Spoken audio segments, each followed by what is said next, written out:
Ali, Ali, Ali, Ali, Ali, Ali, yeah. I praise Allah for these lessons of striving to be the message, and I thank Allah for His blessings. Ali was the circle 7. I praise Allah for these lessons of striving to be the message, and I thank Allah for His blessings. Ali was the circle 7. I praise Allah for these lessons of striving to be the message, and I thank Allah for His blessings. Ali was the circle 7. I praise Allah for these lessons of striving to be the message, and I thank Allah for His blessings. Ali was the circle 7. I praise Allah for these lessons. I'm striving to be the message, and I thank Allah for His blessings. Ali was the circle 7. I praise Allah for these lessons. I'm striving to be the message, and I thank Allah for His blessings. Ali was the circle 7.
Islamism without the schism.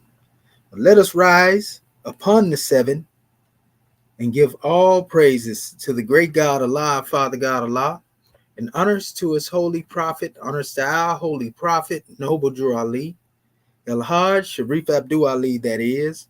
We give honors to our Moorish kin once again, here, there, and everywhere, and therefore honors to all of you who are continuously honoring yourselves by being yourselves. We give honors to our Grand National Seal. We give honors to our Grand National Emblem, National Flag, Divine Constitution, and bylaws. And honors to all of you who are indeed a living manifestation and personification of everything that our Holy Prophet brought to make us a nation. I want to welcome you to another Egyptian Adeptus Research Sultanate session. And I'm your host instructor, Dr. Shahid Imani Mohadi Shabazz El. And my ancient Comedian high name being Dr. Shedawa Minti El Muhajid Shepsuel. And most definitely we have a powerful drawing to bring forth to our family this morning. Very informative measure. And so without further ado and delay, we're going to call forth our beloved Consul General of the Territory of Texas, Dr. Marvin Nathaniel Edwards Bey, so that he may open up the way and we can get started. So gratitude, family. Peace and love. Gratitude. Yes, I'm Dr. Marvin Edwards Bey out of the Texas Territory, rising, giving all praise to the great God Allah, giving highest honor to His prophet, and honors to everything that's Moorish in this class. And you, Dr. Shedawa Minti Mohajid Shepsuel, and everyone on this panel, as well as those that will show up in the audience. And I'll begin by opening up our meeting according to law with our Egyptian adept Moorish American prayer. Ya Allah abnuheru mekuneturu. Ya Allah abheteru. Ya Allah ma'atheru. Ya Allah hoteperu. Ya Allah heru. Ya Allah ma'at herkuti. Ya Allah awajet dejuti. Ya Allah petem sutek. Petem heru. Ya Allah bamantuti. Allah hedges way up to Ali. Amen. Holiest, holiest, holiest. In transliteration, O Allah, the Father of the universe. O Allah, the Father of love. O Allah, the Spirit of truth. O Allah, the Spirit of peace. O Allah, the Spirit of freedom. O Allah, the Spirit of justice. O Allah, you are my protector. O Allah, you are my guide. O Allah, you are my salvation by night and by day. O Allah, through your holy prophet. O Allah, Drew Ali. Amen. Holy Issa, Holy Issa, Holy Issa. And now I will read our divine constitution of North America. Salvation, our God, unity. The divine constitution of North America. Act 1. The Grand Sheik and the chairman of North America are empowered to make law and enforce laws with the assistance of the prophet and the grand body of North America. The assistant Grand Sheik is to assist the Grand Sheik in all affairs if he lives according to love, truth, peace, freedom, and justice. And it is known before the citizens of North America. The bylaws, Act 2. All meetings are to be open and closed promptly according to the Circle 7 and love, truth, peace, freedom, and justice. Friday is our holy day of rest because on a Friday the first man was formed in flesh, and on a Friday the first man departed out of flesh and ascended unto his Father God Allah. For that cause, Friday is their holy day for all Muslims all over the world. Act 3. Love, truth, peace, freedom, and justice must be proclaimed and practiced by all citizens of North America. No citizen is to put in danger or accuse falsely his brother or sister on any occasion at all that may harm his brother or sister because Allah is love. Act 4.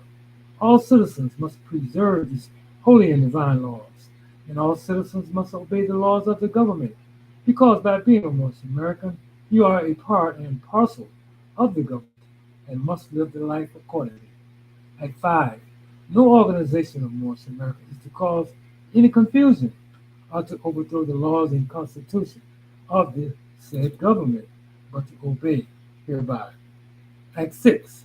With us, all citizens must proclaim their nationality, and we are teaching our people their nationality and their divine creed, that they may know that they are a part and a parcel of this said government, and know that they are not Negroes, colored folks, black people, or Ethiopians, because these names were given to slaves by slaveholders in 1779 and lasted until 1865 during the time of slavery.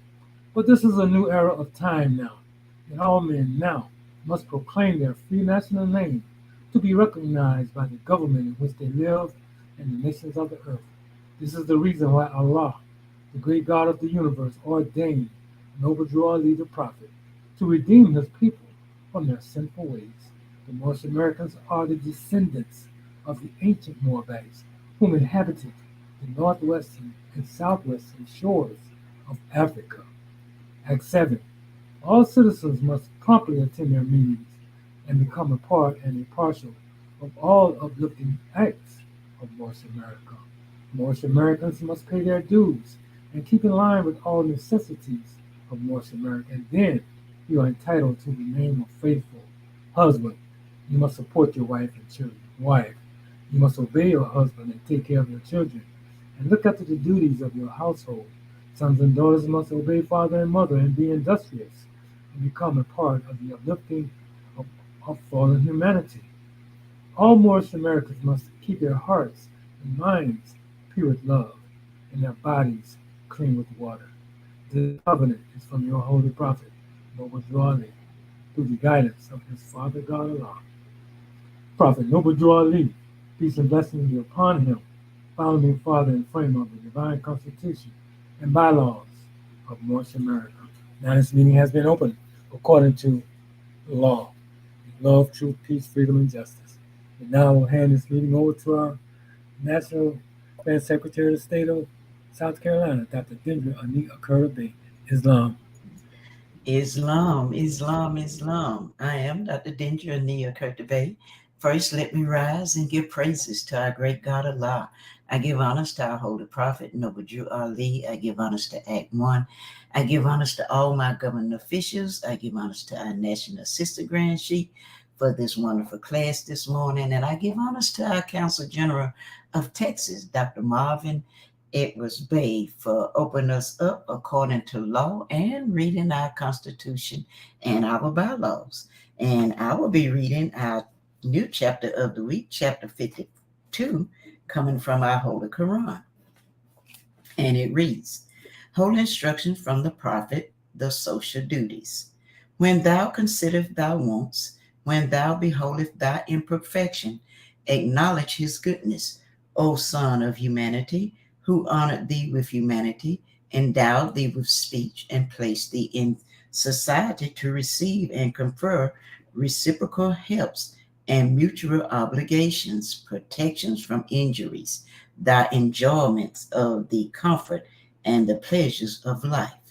All these thou owest to the assistance of others, and couldst not enjoy but in the bands of society. It is thy duty, therefore, to be a friend to mankind, and it is thy interest that man should be friendly to thee. As the rose breatheth sweetness from its own nature, so the heart of a benevolent man produceth good works.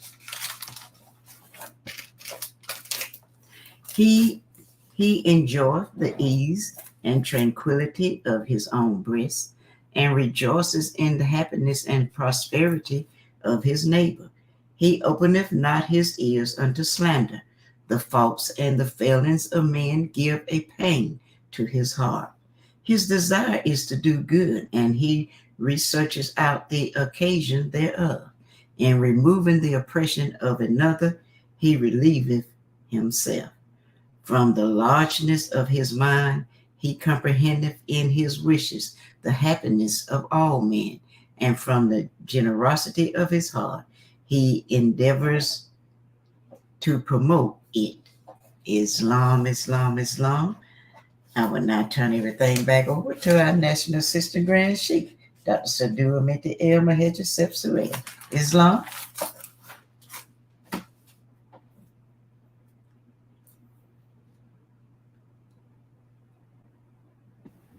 Well, having already risen, we continue to rise and give all praises to the great God Allah, our Father God Allah, and honors to his holy prophet, honors to our holy prophet, Noble Drew Ali Al-Hajj Sharif Abdul Ali, that is. We give honors to our Moorish kin once again, here, there, and everywhere, and therefore honors to all of you who are continuously honoring yourselves by being yourselves. We want to welcome you to another Egyptian Adeptus Research Sultanate session. And again, I'm your host instructor, Dr. Shahid Imani Amohadi Shabazz El. And my ancient Comedian high name being the same as Dr. Shedawa Minti El Muhajjid Shepsuel. I want to welcome our family checking in, beloved brother Yaqub El Hamid Gamul Bey, our beloved brother R. Neil Bey. We give honors to your Islam family, and also the brother Facebook user and those whom are yet to come, Islamism. And it wouldn't be right if we didn't open up as we normally do with the exhuming of a nation. We always lay our foundation coming from the Book of Fire. And we want our family to actually start at this particular time from page 321, Islam. And we're going to go from 321 to, where is it here?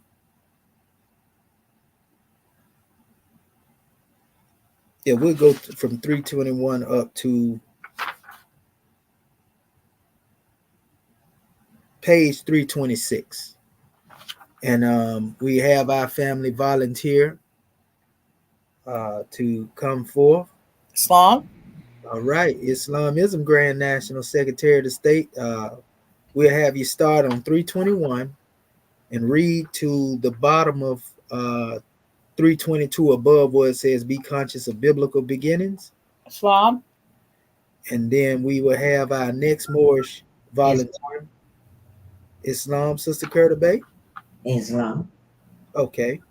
So we will have you read from picking up from there from the Adam and Eve degree. Not Adam and Eve, but to be conscious of biblical beginning degree. Okay. And then come all the way over to page 324. 324. Yeah, and you can stop above back to the Greeks. Okay. And then we will have our beloved family Marvin Edwards Bay, if you will. Islam, absolutely. And you can start on back to the Greeks, and you will end on page 326 above where it says the making of the first god, Ish. Islam, gratitude. Islamism. I'm a Badu. You may proceed, scribe. Islam. Islam, Islam, Islam. Dr. Hatshepsut to Common Bay. First of all, I want to rise, giving all praises to our Father God Allah, giving honor to our Prophet, Noble Drew Ali, the last prophet in these days and times, giving honor to our E.A.R.S class, our Egyptian Adeptus Research Sultanate class, to our panel, also to our family online, and to Act 1, and also to our host instructor, our National Assistant Grand Sheikh of Moorish America. Islam.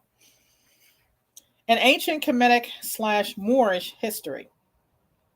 The illustrious Prophet Noble Drew Ali was the first Moorish American patriot to teach the lost found descendants of Africans the truth about Adam and Eve. He said, they are the mothers and fathers of the human family, Asiatics and Muslims. Although the entire human family began in Africa, the majority of their true history has been secretly kept from their children in the Americas. A whitewashed European version of Adam and Eve has been force-fed through Christianity to these African children during the subjugation of the mother continent. Until the advent of the Holy Prophet, the Western world saw the first human family on earth through spectacles that had been prescribed with falsehoods, myths, and hypocrisy. Through these European designer glasses, the modern world saw only a pale-skinned Adam and Eve whom lived in a mystical, quote-unquote, Garden of Eden. This Eden had an exclusive, for whites only, sign at the entrance. Also, in the black psyche, this Eden was propagated to be in the well-off white folks' settlement, and, with the exception of being infested with a talking snake, was believed to be the only heaven a good Negro could possibly, perhaps, maybe, pray to reach in the sweet by and by after they die. To this day, most religious circles accept this dark age story as the Word of God. Since slaves are bred to have short memories, most ex-slaves habitually still serve the God of their former slave masters. This God could not be perceived nor defined beyond the realms of the very church that ordained the denationalization and enslavement of African worshippers. When Drew Ali first brought the true history of Africans to the Moorish, they became awed at its infinite, universal, and deific depth. To this day, all the millions of Negro churches in the United States with countless Bible thumpers, there is not one so-called quote unquote African Christian with full relationship knowledge to the true origin of Adam and Eve. The story of Adam and Eve is actually the original verbal historical account of the first civilized people of Africa. It is the truth of their divine origin, fall, and attainment to perfection, being told by wise men to all initiates. The glory of this first man and woman represents the complete cycle of the great God in man. This circle of life was called Emmanuel by the ancient Israelites. The holy story of Adam and Eve is the divine essence of a charted course that all men must ultimately follow. There is no escape from the fixed destiny endured in the historical infinity of the story of Adam and Eve. Without the pure knowledge of one's derivation, any person armed with only human knowledge will face the instability of their karmic present while awaiting an obscured future. Without the true knowledge of Adam and Eve, carnal man will believe he lives in the make-believe life that is trapped between a birth and death. In this chapter, the required do-or-die light of Adam and Eve will be revealed. How the esoteric history of Adam and Eve has been used to lessen gods into humans and reduce humans into Negroes. The deliberate burial of the true value to the first family on earth will lay bare the dark aging of a people. The state of ignorance about Adam and Eve has also been used directly to secure the institution of slavery in the Western Hemisphere. This state severed the paternal roots of nearly 500 million African nationals, detaching them from the human family with the marks of Negro, blacks, and colored people, NBC. Every nation that claims attachment to the human family has had their Adam and their Eve. The Bible is full of Adams and Eves. However, most of them are shrouded under the terms begot or begotten. In fact, the Adam and Eve genealogy of Yehoshua the Christ through his father Joseph and mother Mary in the books of Matthew chapter 1 verses 1 through 16 and Luke chapter 3 verses 23 through 38 are sound examples of how serious African nationals truly are about their divine origin. Adam is the founding father of the human family of nations and its first patriot. Other more renowned Adams are the great Ham and his lineage of Cush, Mizraim, Put, and Canaan. Also, there's undeniable father divine of many nations, Abraham, with his sons Ishmael and Isaac. All of these are Adams of great nations, civilizations, and religions. The latter sons actually subdivided the first religious creed, the ancient Kemethian mystery system, into Judaism and Islam. See chapter 18. Most Americans can now relate to George Washington, Thomas Jefferson, and Quincy Adams, etc., as being the founding fathers of the United States of America. By divine design, they are the indisputable Adams of the USA. However, today's problem with the same Americans is they have very little understanding when it comes to their ex-slaves being a clean and pure nation with their own Adam. Hence, the purpose for our subtitle, The Exhuming of a Nation, to the biography of Noble Drew Ali. Indeed, also by divine design, as revealed in this biography, the Prophet Noble Drew Ali is the return of Adam. By this design, he is the first patriot and indisputable founding father of the lost found tribe of Ali, the new Moorish American nation. It does not take the research ability of a master historian to realize the existence, absence, and exhuming of this cornerstone of the human family. And that only Noble Drew Ali, having been born among them, proclaimed this nation as his by their one divine name and number. Drew Ali states, all Adam and Eve are the mothers and fathers, yet they are one. Hence, the honoring of one's father and mother became one of man's first obligations and source of strength. Hold on 1 second more.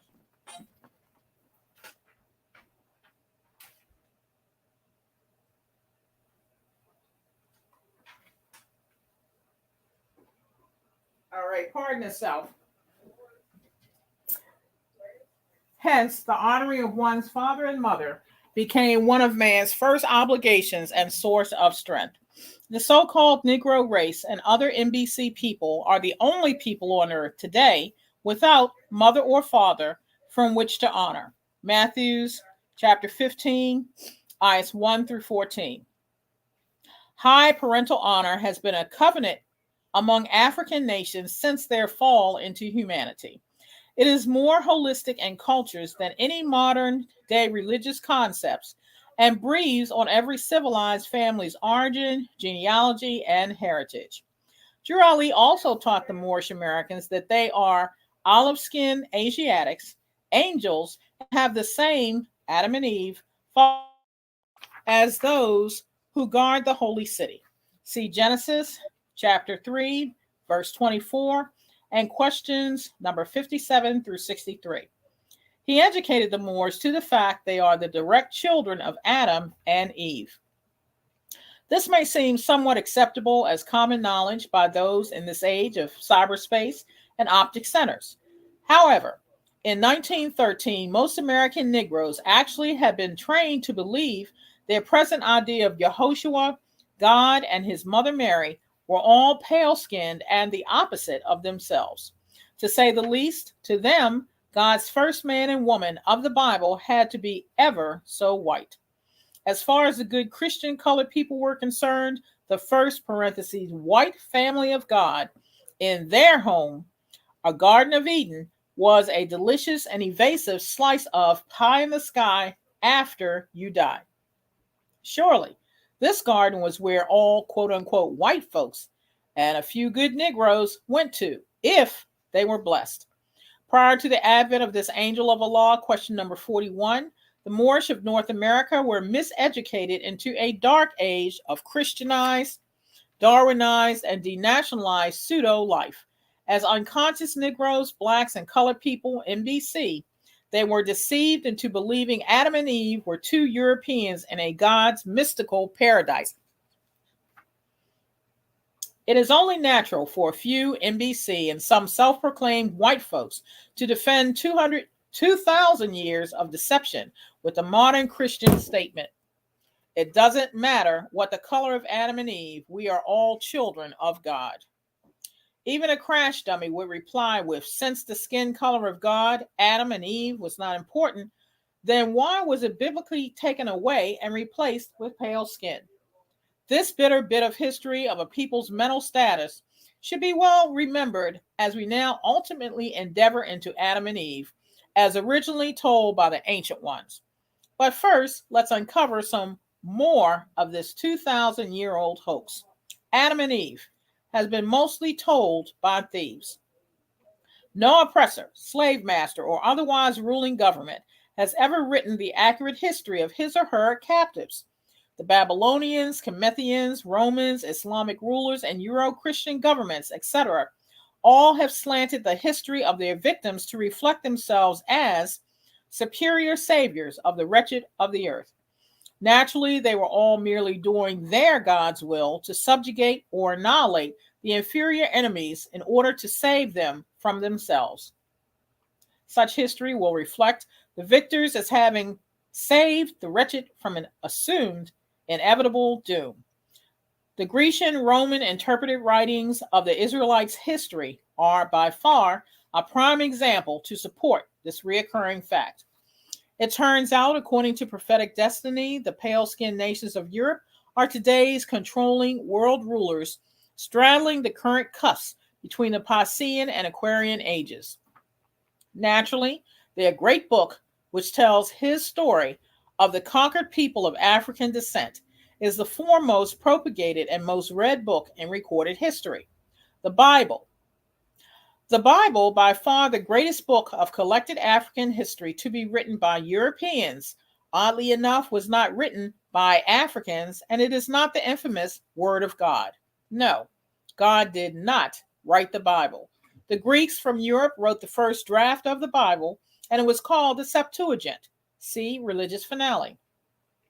Noble Drew Ali said, "You can't control how another man writes your Moorish history, but when you get the pen in your hand, write your own, tell the truth, and sign your name to it."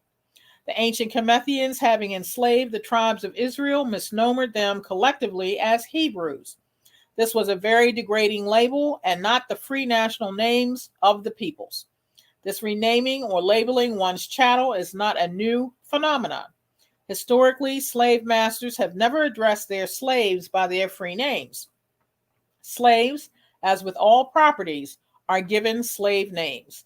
This is because they are a conquered people and classified by their rulers as inferior and less than a first-class citizen or lower. This is standard procedure based upon the strength that no slave can ever be greater than his or her master. In these modern days, history has repeated itself with the renaming of the West African Moors into Negroes, blacks, and colored people in BC. And, like the so-called Hebrews, after generations of being called names other than your own, the branded slave labels became accepted as normal. Once any living thing began responding to the summons or callings outside the purity of its own natural freedom, it has been domesticated. Indeed, within the slave world of Hebrews and blacks, some would rather die trying to be what they are not than to live being themselves. See 13th and 14th Amendment. Still, as soon as Moses freed his tribesmen from the Pharaoh's oppression and they got on their feet, these freshly freed nations slandered their former slave masters as Egyptians.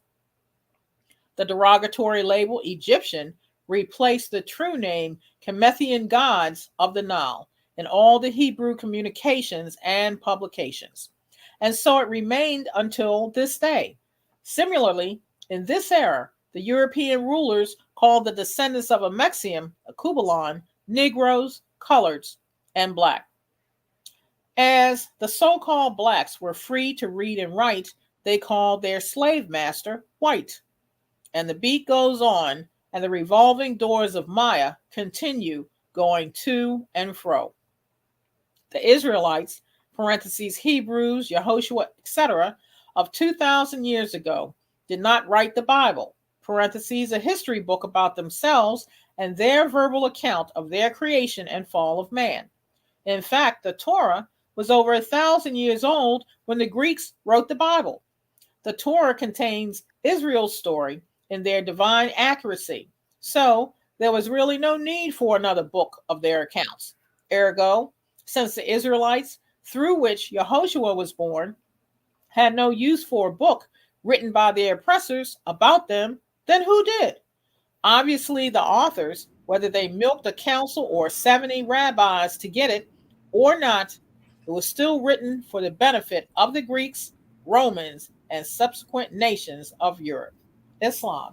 At this time, we want to turn the meeting into the hands of our National Grand Secretary of South Carolina, Dr. Dendra Ani Kurtabe. Islam. Islam, Islam, Islam. Gratitude, goddess. And I will be starting at 322. Be conscious of biblical beginnings.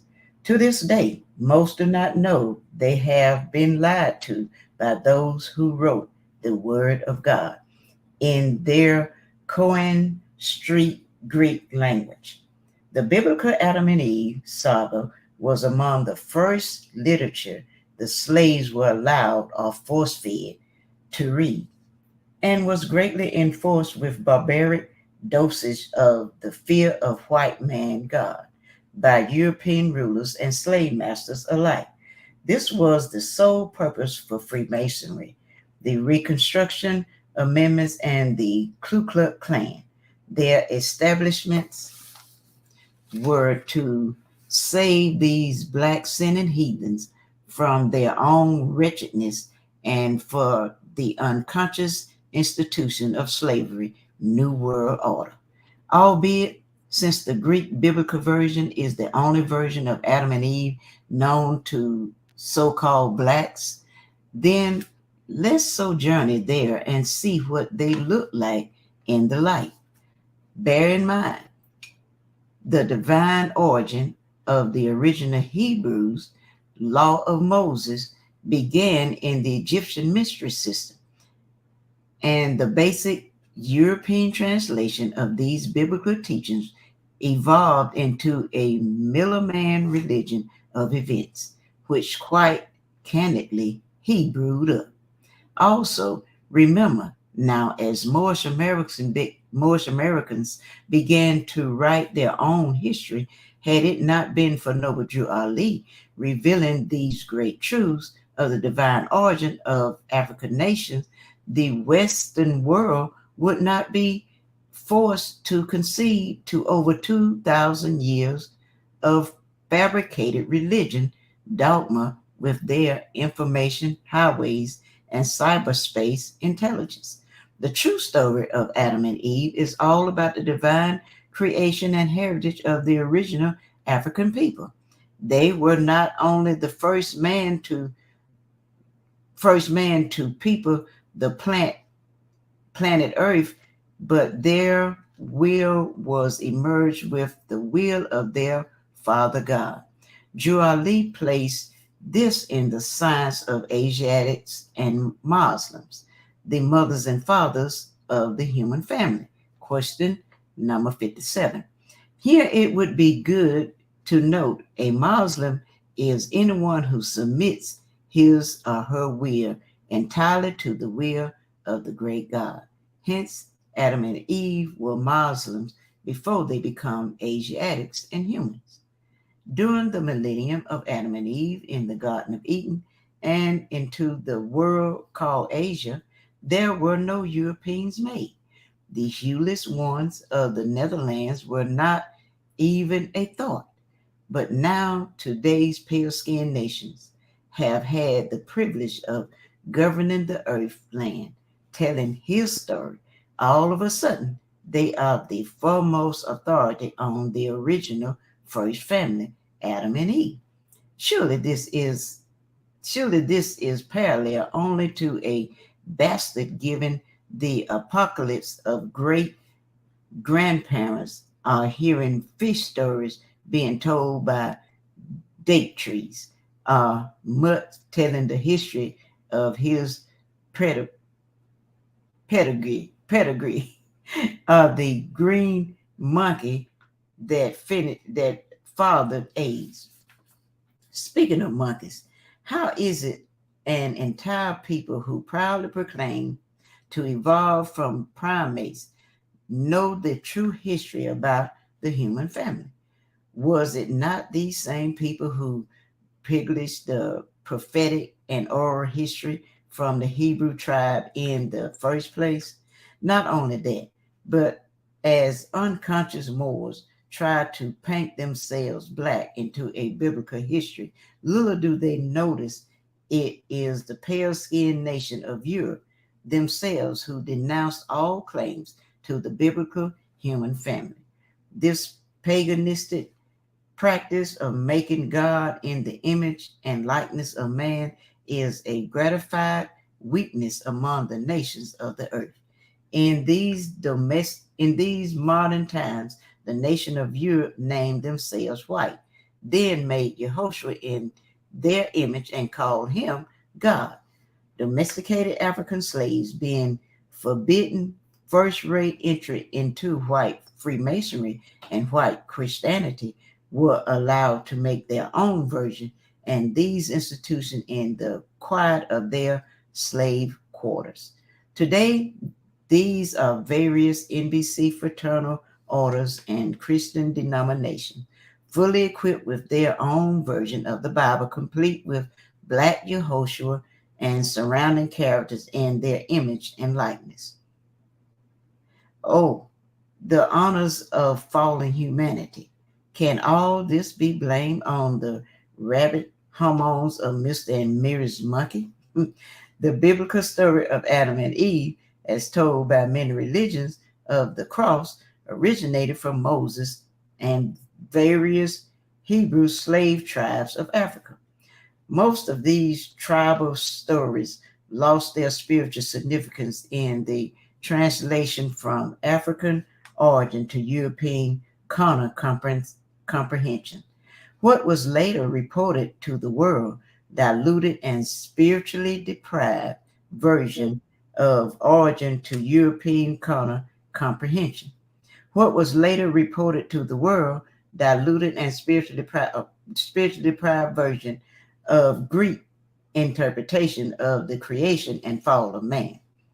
These diverted rays of the truth were not the real thing, but have predominantly hatched the modern West. Not to speak radical against the church, but it seems to me anyone who teaches man cannot be perfect and then give the great God a mama named Mary should know eventually they would have to face the truth sought by inquiring minds. How did the Greeks fit into biblical history? Turning to the centuries surrounding the life of Yehoshua, BC through AD, history reveals the Romans and Greeks were governing Palestine. Question number 28. In fact, Greek was made the national language, although the indigenous, like Yehoshua, continued to speak Aramaic. Parenthesis, 2 Kings 18 and 26, and Ezra chapter 4, verses 7. The tongue of their forefathers. This is similar to English being made the national language of the United States, although the surviving Canaanite tribes Indians continue to speak Athabascan and other indigenous dialects. True history will also reflect the Greeks thought all language other than Greek sounded like Baba Baba Hum Baba Baba Ho Humdabla and considered all non-Greeks barbarians. There are two levels to the Greek language: classical, parentheses, correct or proper Greek, and Koine. Koine Greek is the everyday common street language with standard political trash talking expression and general ab-libbing Greek. After the beginning of Koine began the word of God. You guessed it. The Septuagint, first translation of the Bible, was translated entirely in Koine Greek. Naturally, since the Greeks and Romans give themselves the title of God, question 92, and wrote their Bibles in Greek and Latin, it is not strange for today's Black Christian, etc., to defend their master's book as the Word of God. To most of them, the only God they have ever known is the same masters which wrote the Bible and then used the same book to justify the Ma'afa of African enslavement. Actually, the origin of the Word of God began as the words of the ancient pharaohs and simply means voice of the rulers of the land. Question 93. People, namely so-called Negroes, who refer to the Bible as being the word of God, are in fact giving praise to the words of the Greek, and through various paganistic forms that are pleasing to themselves, make European white man their God. This does not mean there are no truths in the Bible. Quite the contrary. What this means is the Bible is not and was not ever the word of God, but the words of the Greek. It does not matter how much the NBC pastor hump, sweat, and spit in the name of Jesus. The letter J, pale skinned God, and all came from the Greeks and was traumatized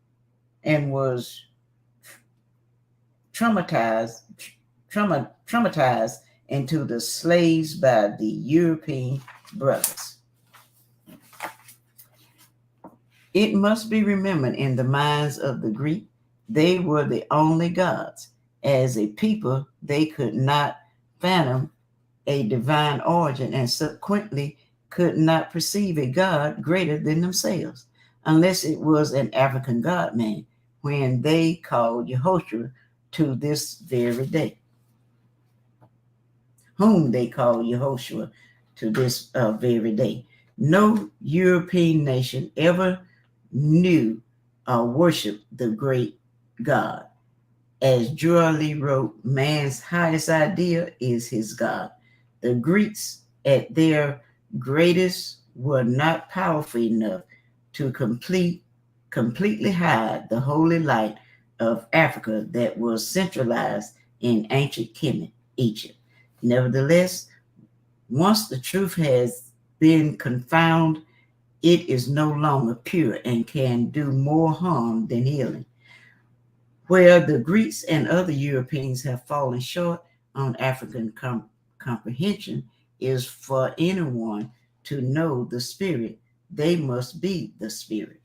The Greeks, neither Romans nor any of the pale-skinned invaders of the Holy Lands never fully understood the spiritual foundation of Hebrew, Aramaic, sister language to Arabic, nor any of the other 200 language of Akubalan.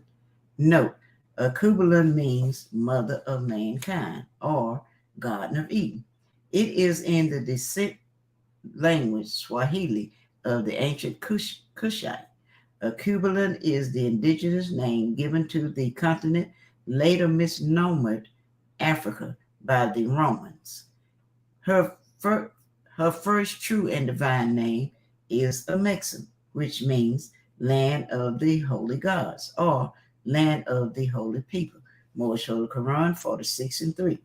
The reason for this lack of transliteration is not because Africans were the primitive monkey-built pagan as portrayed by virtually every European Bible pusher since Constantine 280 through 337 AD. It is simply because they could not understand the boundless spirit realm. They could not measure what they could not see with their carnal eyes. The world of hallowed, boundless spirit realm.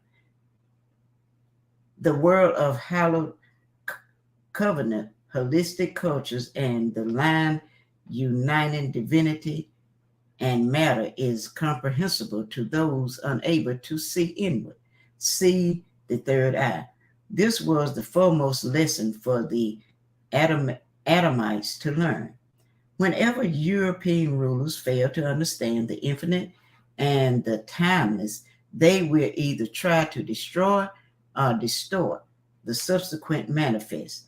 These thoughts draw strength from the bow of envy, lust, and hatred. It is in the nature of hatred to be short-sighted, a slave to time, and fearful of anything it does not create. Therefore, the foundation of the Bible rests upon a great conspiracy. It was the amalgamation between the Sanhedrin, beginning with Caiaphas, and the government of European rule to nationalize the Jewish religion under the Roman government, the world's greatest cover up since Adam tried to hide from his maker had begun. Rome's subjugation of Israel's religion, is rooted in the fringed, crucified death and resurrection of Rabboni Yehoshua. Those Jews who would not conform to the government version of Judaism were later called Christians, not because they were pious like Yehoshua the Christ, but because the title Christian distinguished the rebellious Jews from those willing to compromise under the Roman yoke and law. Yes, the first Christians were Jews. This is why Yehoshua warned John to beware of those who call themselves Jews and are not. Revelation 2:9. Today, this Roman assumable jurisdiction of civil custom is reenacted in the United States takeover of prohibition and the lottery number game, etc. Remember, selling liquor and running numbers were crimes of felony when acted by Americans' common people, but a government control of poor people's pleasure was legalized by the use of one word, license. A license is a document of authorization to a practice that would otherwise be illegal. Black's Law Dictionary. Oppression can do strange and often unimaginable things to the human mind. Weak-minded Jews became Christians the same way Pope-free African Muslims have become pig-feet-eating Negro Christians of USA today. The powerful effects of oppression have never been truly measured on the minds of U.S. slaves. The Bible, with its Hebrew Greek version of Adam and Eve, was siphoned from the Israelite during their state of iron hand oppression. The Greeks recognized the Comedian Egyptian influence in the Mosaic laws because Socrates, Plato, Aristotle, Hippocrates, etc., had all received their former Egyptian influence in the Masonic laws because had all received their former education in the Egyptian mystery system, not to mention the notorious Alexander the Great. The reader should also remember Moses being raised as an Egyptian aristocrat received the foremost teaching of its ancient Adept mystery system.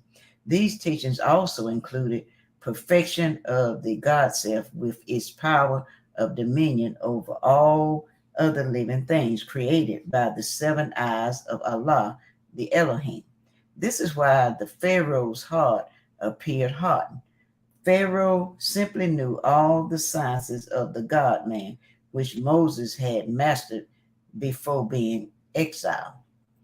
The Egyptian, the Egyptian sages were simply not impressed with the exploits by one of their former students, who they view now as a traitor for taking the secret teachings into those forbidden lands in the north. Yehoshua the prophet also received these lessons, summoned Bono, and the Egyptian temples featuring Sultan Guti, meaning man know thyself. See religious finale. Islam. At this time, I will now turn everything over to our Counsel General of Texas, Dr. Marvin Edwards Bay. Islam.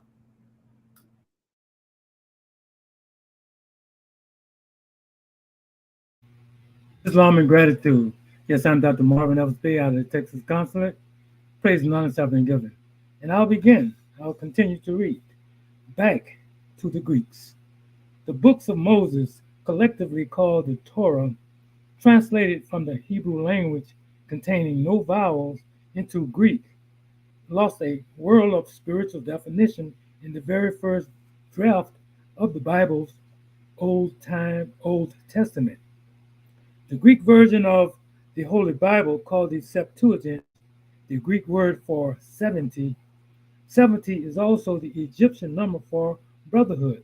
The Septuagint acquired its title from the Council of 70 rabbis that convened to translate the Torah into a low class Greek language. All subsequent Bibles trickled down from this one. For example, the Roman Catholic Latin, the infamous King James Version, spurned more than 3,000 variations, edited, revised, and fraternal Word of God. Did I mention the Holy Quran and the ancient Bhagavad Gita has never been changed? This history is pertinent to Adam and Eve because most of the westernized world is only aware of their biblical version. Yet, the Bible was never written by a single prophet, as are other sacred tablets. This is because every major prophet always leaves a holy book of guidance for their special people. And while most Christian scholars are drenched in a maze of unresolved questions about Adam, about Eve. Okay, and while most Christian scholars are drenched in a maze of unresolved questions about Adam, Eve, Cain, the flood, Moses, the missing 18 years of Yehoshua's life, etc., etc.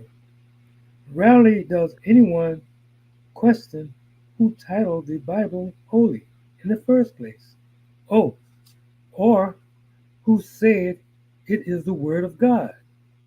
Another master question is, since there is no difference between the great God and his name, who is the God that wrote the Holy Bible?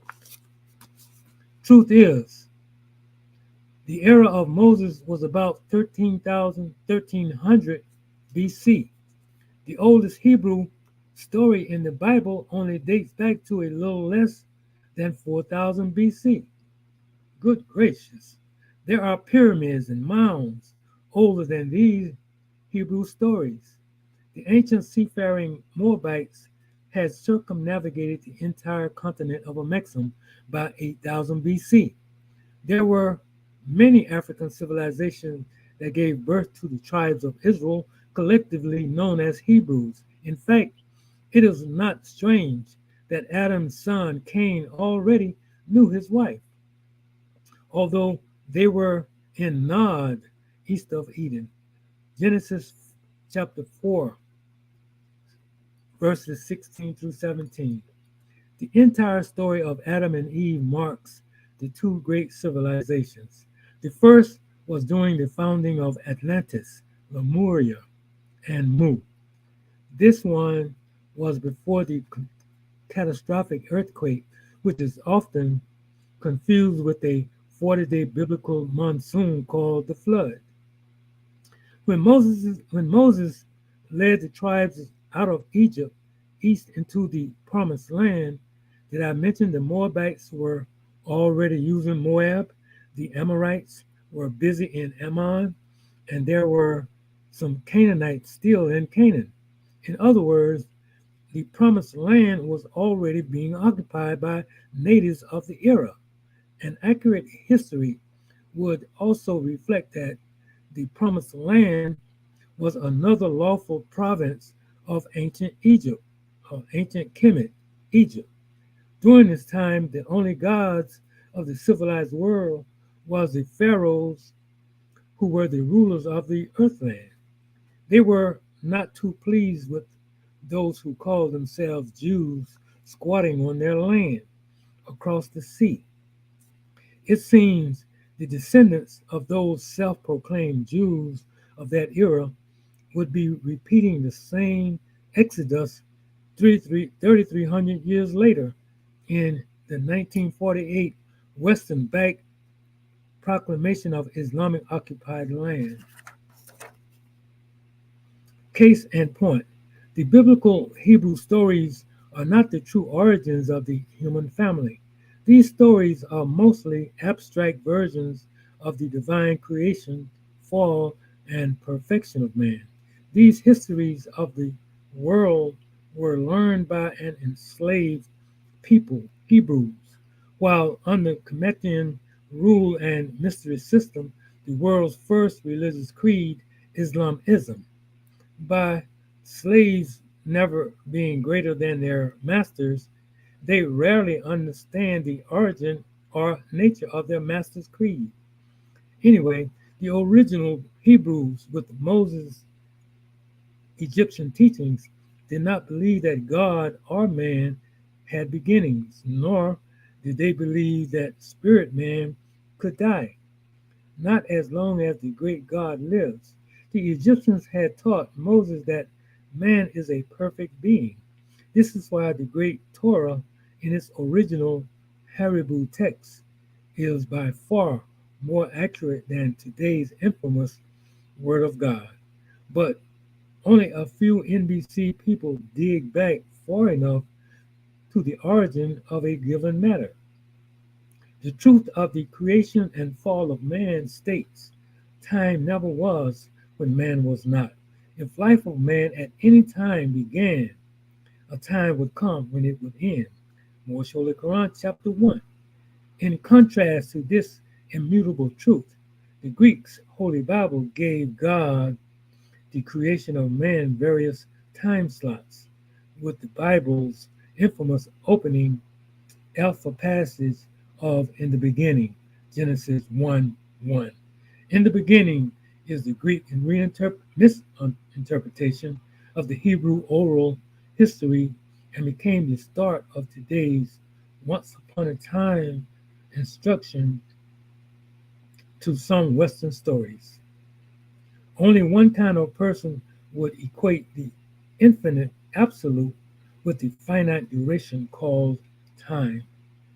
Perhaps this is why Noble Drew Ali stated, finite mind cannot comprehend things infinite.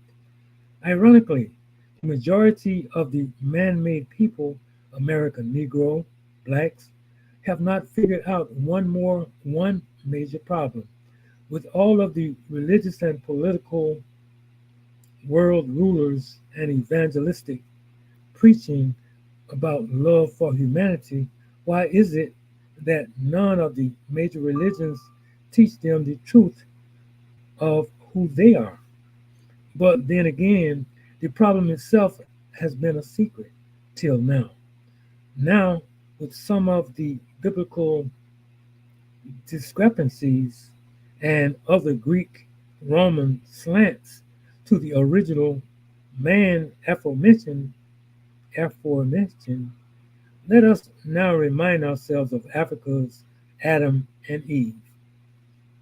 Adam and Eve, as documentation, is the ancient Cometians and Moabite record of spirit man's descent into human form and conscious liberation back to the all of his God state again. Okay.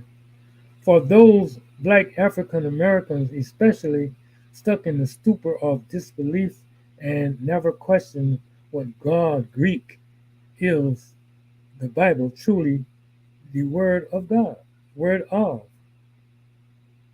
They need to review one historical revelation. The modern world is nearly 86% populated by people of olive skin. There are Bibles in all of them, even Islamic countries. Yet, how many nations and tribes of African descent, all people of hue, own and rule their indigenous land without European intervention? But the Bible and its trademark cross are in these places. And who is the economic and more often than not political, social, and religious ruler of their lands? Hmm. How much has truly changed since the era of Brother Yehoshua? See Illuminati. So what does this have to do with Adam and Eve? Value. Just plain value. Security is what gives a thing value. An accurate, unbiased, truthful history of any place, person, and thing is what gives it value. Security is a manifest of purity, cleanliness, and truth. To see Adam Ish and Eve Isha in their God state as the original man chosen to be made from the soils of Eden, Mexum, and Akubalan, Africa, then as the first humans to walk the earth, is to know their true history. The true history of Adam and Eve is so infinitely valuable to the Moorish. These were the children of Adam Ish and Eve Isha because they honored them as their divine link to their Creator. As long as the Moorish nations remembered their sacred origin, they could not be mentally enslaved. This is why it took the nations of Europe under the Roman Catholic Christian Crusades 2,000 years to break the minds of the Moors and whitewash away Adam and Eve from their memories. In fact, without speaking radical, the Bible is the chief agitator of the whitewashing machine of Adam and Eve. This is the reason they, the prophets, and Yehoshua appear suddenly pale skinned in the final rinse of the colored churches of today's Vatican's subsidies. The value of a divine history. Hardly any so-called Negroes, colored folks, or black people read Isa, and Isha into when they were gods in the garden. Today, they cannot fathom their ancient foreparents as being these gods that walked the earth. Even fewer know they were sun kissed, with melanin embodied with flesh from the holy rich grounds of Africa. Of Africa. Less have siphoned the reason why the Holy Lands are in Africa is because it gave birth to the holy people. Tragically, even smaller excuse me, amounts accept the value of knowing Adam and Eve are their mothers and fathers of the human family, Asiatics and Muslims. But then again, Some have been miseducated via a primate evolution. Truth is, because they are not a free nation of people, today's NBC is by far more trained than educated.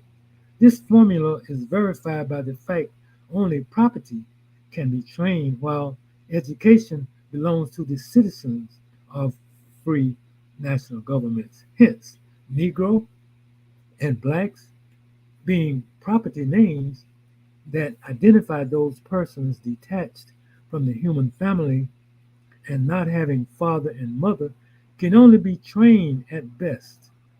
Since the NBC does not have a divine history, they can be trained like domesticated beasts to be professors, judges, generals, congressmen, etc., for any master's government and social benefit.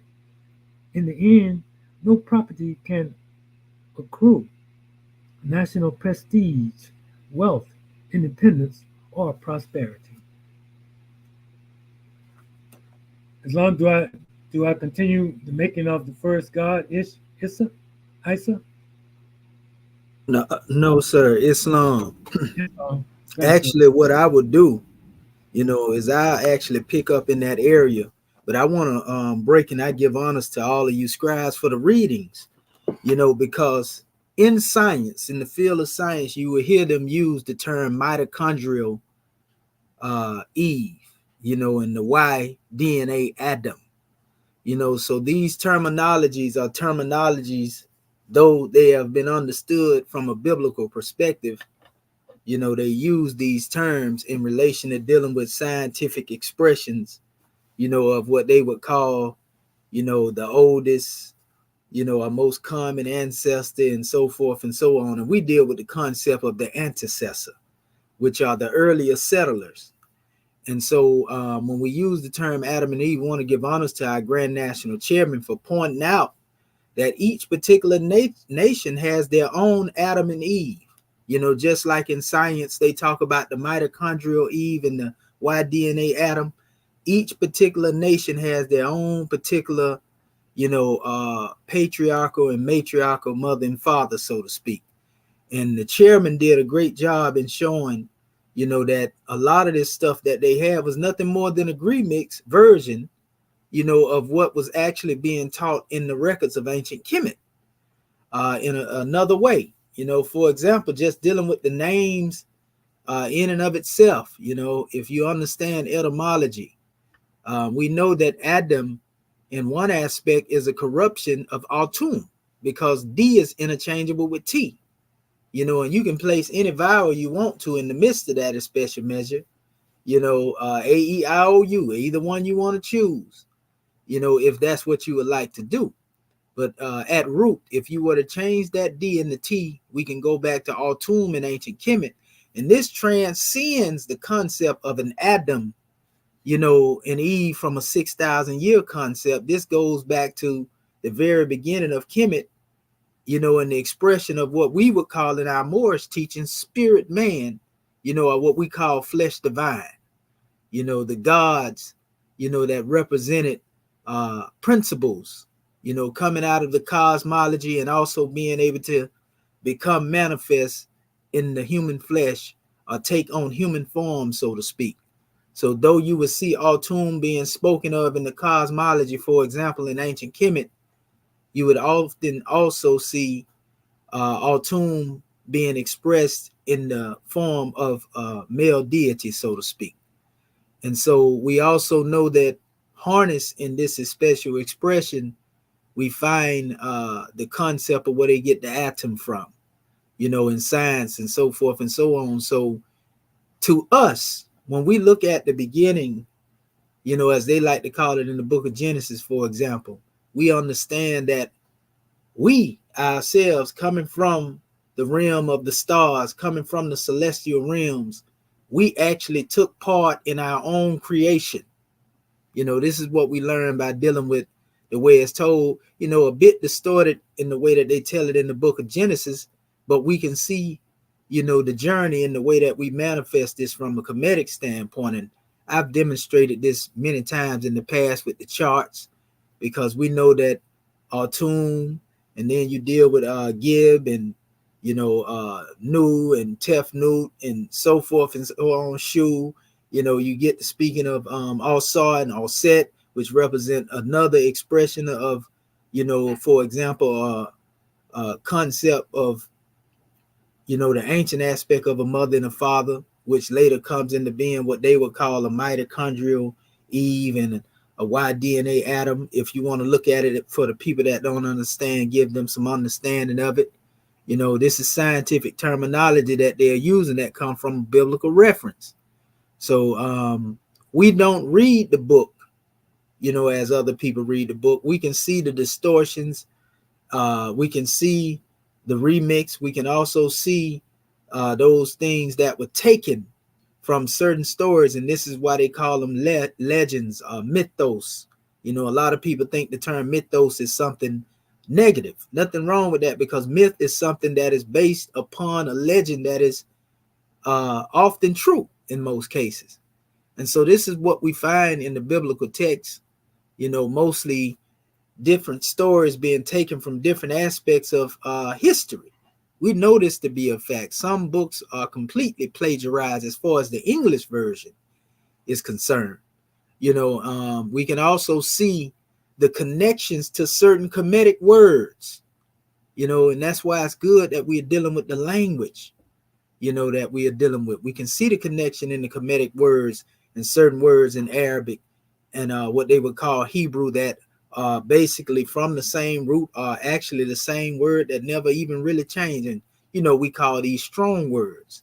And a lot of these strong words really are loan words that were borrowed from ancient Kemet, and, embraced by these other cultures. And it wasn't just dealing with Arabia, Israel. We see other cultures like Somali, all over into, we can go into every different nation. Somebody is taking something from Kemet. This is what we teach, and this is why we speak of the uniting, of the Moorish Holy Quran in reference to dealing with the teachings of ancient Kemet. This is what we teach. We don't hide this from our people. We teach this openly. So we are actually showing you the origin from whence everything come. We see it as it is today. And so we are giving our people insight and giving them that history that most people won't even teach you, giving you that history that most people won't even talk about. So yes, therefore, when we go, for example, into, like the brother's chairman said in the most accurate expression, dealing with what they call the Torah, you will find the word Ish and Isha, being used in reference to, man. And so we look at Ish and Isha because Ish and Isha has a grander degree of unfoldment when it relates to dealing with what we call spirit man and spirit woman. It's the essence of the man, and in the name Ish and Isha, it actually is a connection to the actual name of the creator, when you look at it, being expressed, so to speak. Certain elements in the name shows a connection to the creator. So Ish and Isha represents, to us, spirit man, spirit woman, in the circles of most esoteric circles and mystic teaching, you hear them talk about Adam Kadman. That's not just something you see in the book of the Kabbalah or the Zohar, stuff like that. Adam Kadman is spoken of in the teachings of the ancient Sufis lessons, so to speak, because their teachings come out of Kemet as well. And so we find that word Kadim, Kadim and Kadim, the Kadmonites. These are known as the indigenous people, to a lot of the ancient lands that a lot of people have no knowledge of. And these were actually said to be of ancient Cushite relation as well. So when we get into all of that and you understand that these people represent the original people, then you say, okay, now who is the original man? The question is answered. We already know it represents our people, but we indigenous to the planet because it was those same people who began to spread into the population long before, the biblical narrative that is spawned in regards to dealing with their Adam and Eve over 6,000 years ago. There were pre-Adamites, you see? And so in order to understand the difference between the two, you have to know the history. You have to have a good knowledge, and masterminds are able to trace themselves back, and thus they know. So once you're able to trace yourself back and then you know the difference between, our mitochondrial Eve, our Y-DNA Adam, and the European version of that, wherein they like to say they come from a 6,000 year birth, and they go into talking about their connections to coming from apes. And so that's not our history. That's their history, you see? And so, but yet tied up in the Bible, you have history from Kemet, Sumer, as far as dealing with their old tablets and Stela, a lot of things they have incorporated in their translations.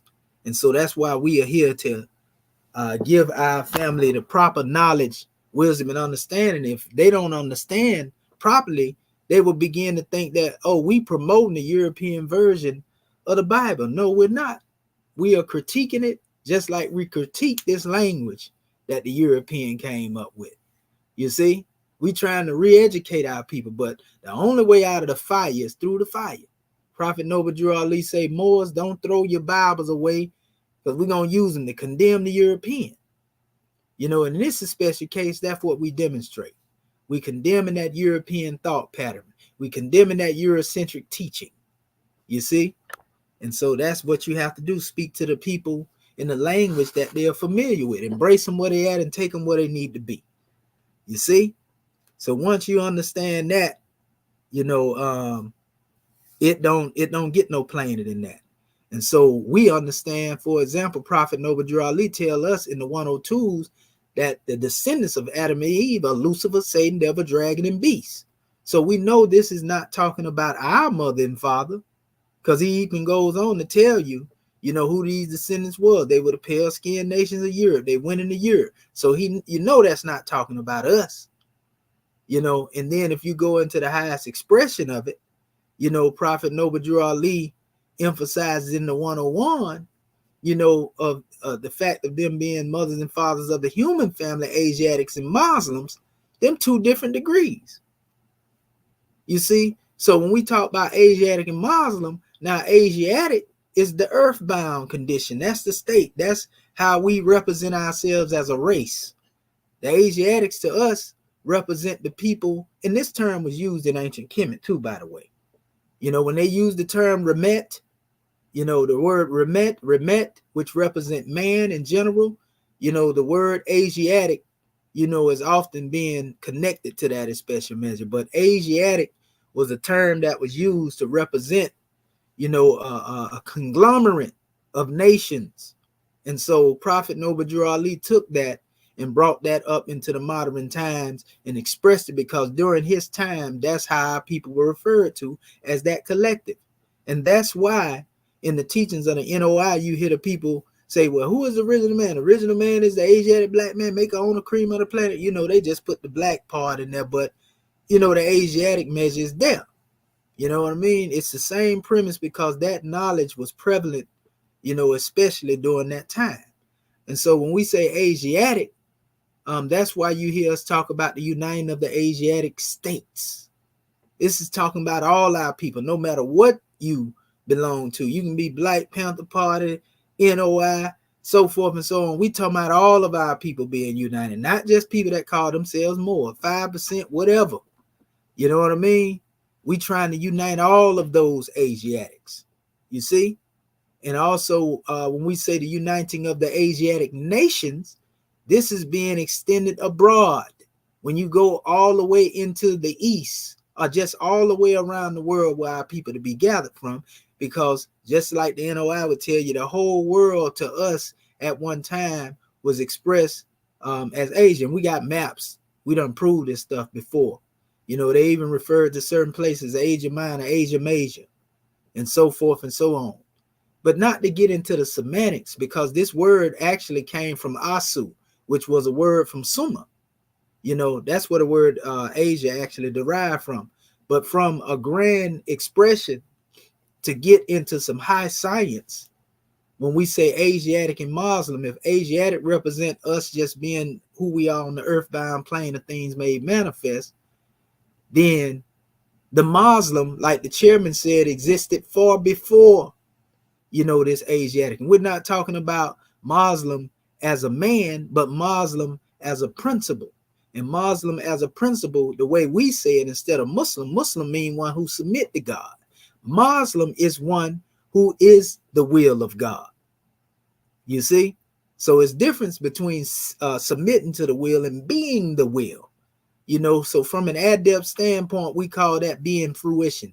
So the great God Allah is using you as a vessel, conduit, through which he will express himself in order to raise a people up. So he placed himself in man so that man may be able to exercise what we call the saving power, being the thought of the great God Allah made manifest in human flesh. That's what we call it in our Moorish Holy Quran. Spirit clothed with soul made in the form of Allah. As our 5% family say, arm to the lega arm header. So basically, and this is not through one individual. All of us have a particular portion that we have to manifest. And this is why we talk about what we call the deific tie, the uniting of divinity and matter. You see what I'm saying? So that line that unites divinity and matter is basically what makes us the God expression on the manifest, not from the standpoint of being worshiped, not from the standpoint of somebody saying, oh, we're going to bow down to you. But we're saying nothing any different from the Grand Quran. The Grand Quran tells you, when he said he was finna create man, he said, I'm going to create a man and I'm going to place my spirit, Ruh Allah, in him. And after I've done this, I want you, angels. I want you, cherubim and seraphim. I want you, Iblis at the time, to prostrate, fall down into obeisance to him. For those who may get offended when they hear me say this, Allah told the angels to prostrate before the man. And this is what started conflict. Iblis say, I ain't bowing down to him. You made me from fire. You made him from dirt. He made him from earth. I ain't bowing. I'm greater than him. The first express form of what we would call prejudice or racism, so to speak. He wasn't bowing down. You know what I mean? According to, the translation. So if Allah told man to bow down, if he told man to bow down, the angels to bow down or prostrate before man, he was telling them to honor himself in the man. So basically by the angels, they obey according to the text, right? They prostrated. Iblis say he ain't going, according to Quranic translation. So don't be offended. Allah say he placed a portion of himself in man. In Surah 15, Ayat 26, the word in Arabic is used as hamayin. Hamayin. And that root hamayin refers to what they call, some people translate it as black mud. Hamayin actually refers to the essence of what is in the mud in all actuality, though. Hamayin is also synonymous with the word kam. Kam. Kham. Hamayin. Kam. You can find this, in relation, but you have to know what etymology is and how K and H is interchangeable with the letter H. This is why in the English language, Kam, which is sometimes spelled Kham, in the Hebrew, Chem, and it becomes Khem in the ancient Kemetic language. When you see these things, you can understand, the express connection in regards to dealing with this. When they talk about Kemet as being the black land, but black land is a description we give now. That's not the description of a nationality. That's the description of the land from which the man was made. You see, man's nationality is different from that. And once people understand the difference between the description and the nationality, they won't even beef about the word, black and all this other type of stuff right here, because we understand the black was never referred to as being a nationality. This is descriptive, and this is what they chose to describe that ancient Kemetic word. But that doesn't mean that's what the ancient Kemetic people called it, because the word black didn't exist 2,000 years ago. You get what I'm saying? So we got to get up out of these different concepts and constructs and really build a foundation where we can bridge the gaps and meet each other. Let us prostrate toward each other in our consciousness. When we meet each other, we should literally see the God in each other. We demonstrate what we call that angelic degree over here.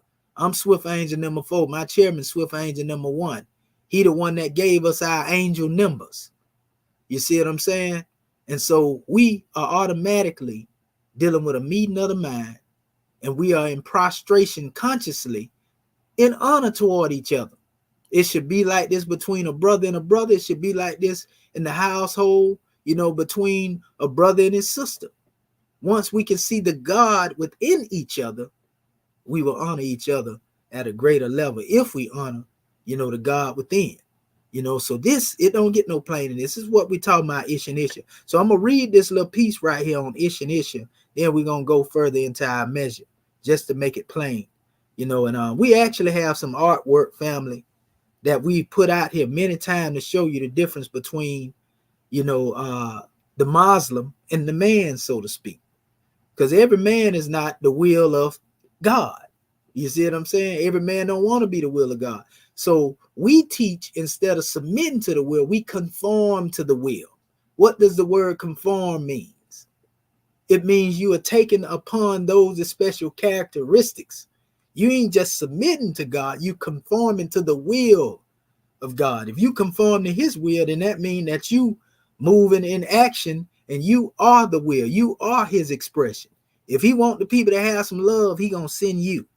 If he want the people to have some truth, he gonna send you. In other words, he gonna use your God through his essence to express that. If some people need some help, just like we tell you all the time, if you on a job and you looking for a raise and they give you a raise, next thing you know, you be praising God. You ain't praising that European or whoever it is that gave you the raise, but you say, God gave me something good, if you believe in that a special way, right? So, in other words, it's simple as that. The God is not the man, but you recognizing where the blessing come from. You know what I mean? He had to tap into that God frequency in him to say, all right, we're going to bless this cat and give him $5 more than what he was making, or whatever the case may be. You know what I mean? If somebody is homeless and they are hungry and they are needy, and you don't know it, this person may have not had anything to eat for 2-3 weeks. And next thing you come up there, you bless that one with $20. If they believe in the Most High, they're going to say, praise be to God. God bless you. You know what I mean? So that's the Most High working through you. See, that's how you remove the spookism out of the way. Once you understand that the Most High expresses himself through us, I guarantee you a lot of things will unfold in your life better. Stop believing in spooky stuff about some being working outside of you, and this stuff gonna miraculously happen. No, it don't work like that. Prayers when you talk to God, meditation is when you listen to him. So when you put it in the ethers, you the one that got to manifest it. How about that? That's how the ancestors demonstrated in ancient Kemet, family. Once we able to understand like that right there, you can't be misled no more. Can't nobody pull no wool over you no more, because you can't enslave a God. You feel me? You cannot enslave a God. So let me read this real quick, and then we're going to go into the greater portion of the measure. I always like to lay that foundation with the book of fire, but it's only right that I go here and add this measure in as well. We want to give honor to our brother Marvin Edwards Bay, because he was thinking on it. But we just wanted to give that portion before we came in and then take it to this particular level. So it says the making of the first god, Ish and Issa. Ish or Issa was the first angelic god to be formed in the higher tone of flesh. This is why the Moorish are taught the garden is both a geographical and a conscious status. The geographical garden soon to be explained is the place on the planet Earth, namely where Arabia, or Havilah, is today, eastward in Africa. Genesis 2:8. This is where the body of the first man, made of mud from the hallowed high grounds of Central East Africa, was formed. The actions of his soul with its understanding, thinking, reasoning, and willing was given later. Upon this completion, the original African man became a living soul. It was here nearly 3 million years ago. The spirit, it says, of the great father, God, was also made with Ish, and he became the deity made flesh. In truth, Ish became the Word, and the Word was God. He, genderless, and made in the image and after the likeness of the Father God, was in fact God. What else could the Father of love make but of himself as far as images and likenesses go? So you see, this ain't talking about your typical Adam and Eve here, when you're dealing with this Ish and Isha degree. And in fact, notice it's talking about Genesis 2 and verse 8. A lot of people don't know that what took place in this portion where they talk about Genesis 2 verses 4 through 7, where a man was being created before the plants, before the trees, before the animals and everything. We know that this is a different man than the one that's spoken of in Genesis chapter 1 verse 26, when it says, let us make man in our image. So this us making man in our image has to do with this first man that was made before the plants, made before the trees. And so when we trace ourselves back in chapter 1, the first place we find the expression of life, as well we see in Genesis 1, verse 2, when it speaks of the Spirit of God moving upon the face of the waters, so to speak, right? This takes man back to the state when he existed in spirit. He was present in spirit. Go back to Proverbs chapter 8, where, it states there, when God began to create the creation, I was there. I was present with him. We were present in spirit form. You see, this is Kemetic teaching. When you get back to Autumn, coming out of the darkness of the new and the celestial now, right? So we were present from the beginning. We were amongst the Elohim. Spirit man. You see? So being in that state, we call this flesh divine. This goes back to the Adam Cod man degree. And it was he in whom the physical Adam was made in the image of. You see? So the physical Adam was made in the image of Adam Codman, and Adam Codman was made in the image of God. There's a difference between the two. You see? So this Adam of Genesis 26 was made in the image of the pre-Adamite. Again, Cadmonite, right? But then when we go back to that Cadmonite, who was, basically flesh divine, he was made in the image of the supreme reality. So we therefore came from a spiritual state. So when it speaks of God moving upon the face of the water and the Spirit of God moved upon the face of the deep, all of this has to do with the churning, of the universe and creation, the birth of man coming through life, a beginning, a pilgrimage into this creation. So we come through various forms of life. If we go into science, they get into the concept of what we call panspermia. Panspermia deal with us coming from stardust. And if you look into a lot of the words they use in the book, of Genesis, as far as the Hebrew is concerned, a lot of it has to do with the dwarf stars, the dust, of the heavens. What dust is it talking about? Stardust. You see what I'm saying? So we came into being, taking on various different forms of expression, because we consist of everything in the universe, being the microcosm of the macrocosm. And by the time we came into the physical form, taking part in our own creation, That's why it teaches in ancient Kemet that all tomb was self-created. So when we came into the manifest, we came, in expressions, of Geb. And Geb is said to be the father of Alsa. And Alsa, his consort is Alset. Though these principles too exist on a higher plane outside of dealing with, though it becomes manifest. So just as we are here, we have a higher medium of ourselves in creation. And scientists are now starting to talk about intergalactical planets and, different systems and different dimensions, the multiverses, and you being here and somewhere else, and so forth and so on. Our ancestors been teaching these things. We just catching up.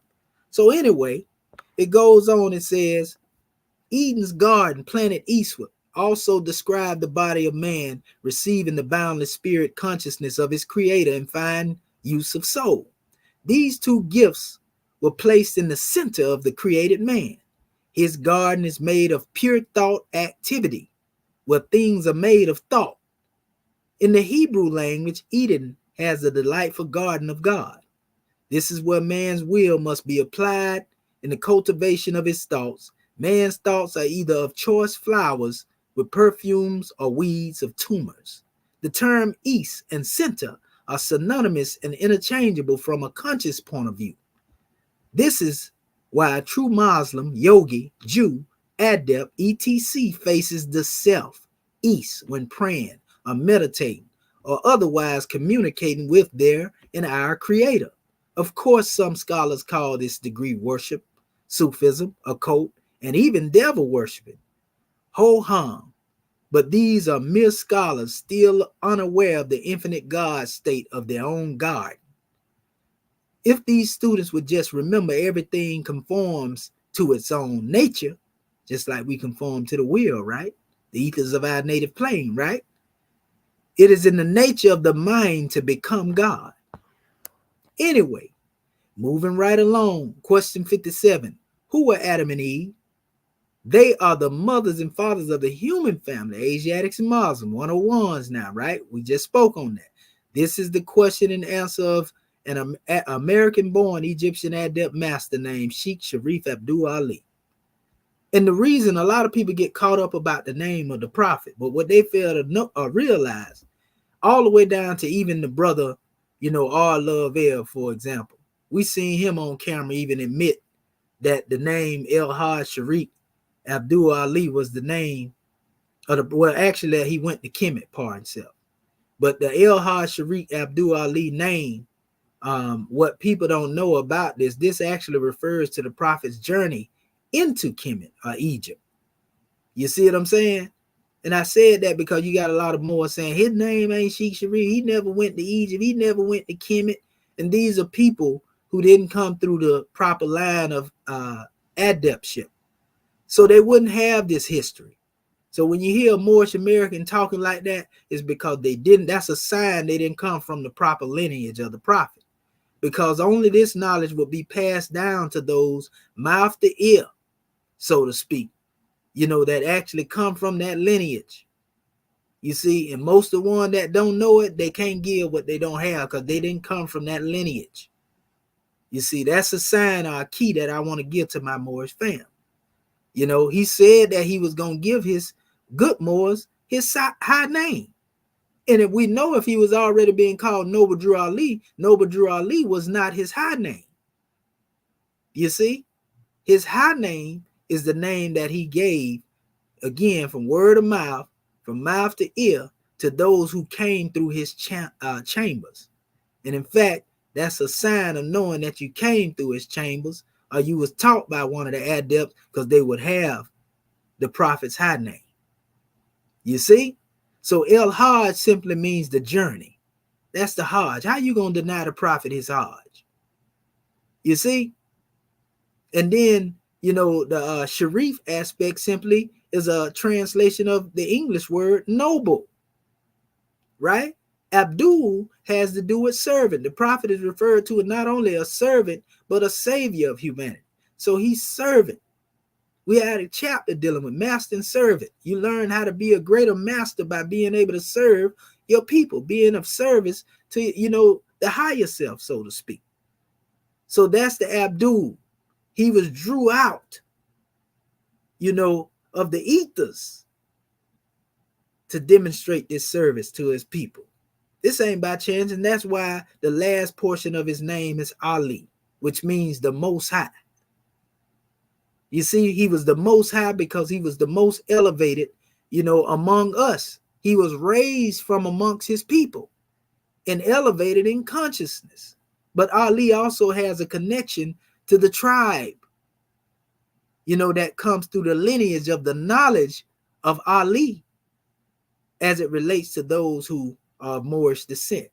Because most of those who are Moorish descent who come through the line of Fatimids and the Almoravids are also in relation to Ali, which was Muhammad's cousin, the house of Ali, which is where a lot of that sacred knowledge, Ali is said to be the gateway of knowledge. So that a special doorway was open unto us as Moors to be able to receive that knowledge. And a lot of that has been taught by, again, the Sufis, who got their knowledge from Dhul Nun, who actually was the first to tap into trying to deal with the Egyptian language. And then Dhul Nun would tell you he received that knowledge from Tehudi. So Sufi knowledge indirectly comes through the teaching of ancient Kemet. So we receive that special knowledge, and this is why Prophet Noble Drew Ali is called an Egyptian adept master. But his name speaks of his journey. Where did he get the name? Hajj. Where's Hajj? He went into Mecca. You see?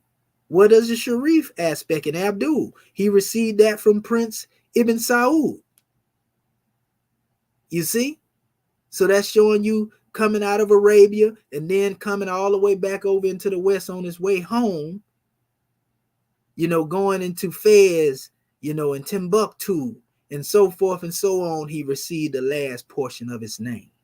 So his name represents his journey, but only those who come through his lineage would know that. Anybody that speak against that, we pity them, but they don't know no better.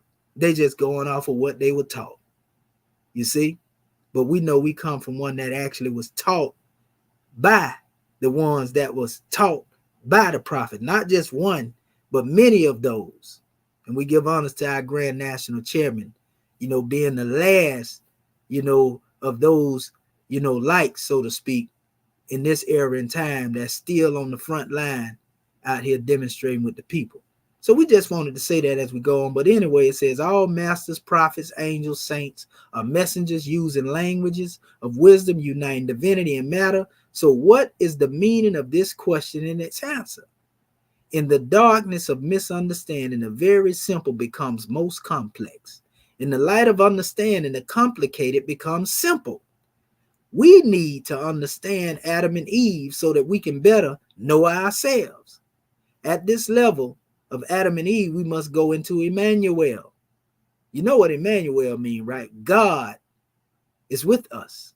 And it's not because God is with us in the form of somebody outside of us, but Emmanuel represents a degree when it relates to the self, that Emmanuel means God with us because God is in us. You see, so no matter where you go, you take him with you. This is why it says in the Grand Quran, it's not righteous that you turn toward the east nor the west. For whithersoever you turn, there is the face of Allah. And that word that is used in the Arabic is known as waj, iwaj, which means inner self, inner being. It's Surah 2, Ayat 115, Surah 2, Ayat 112. Whosoever submits his whole self, the word self used, that's conforming to the will.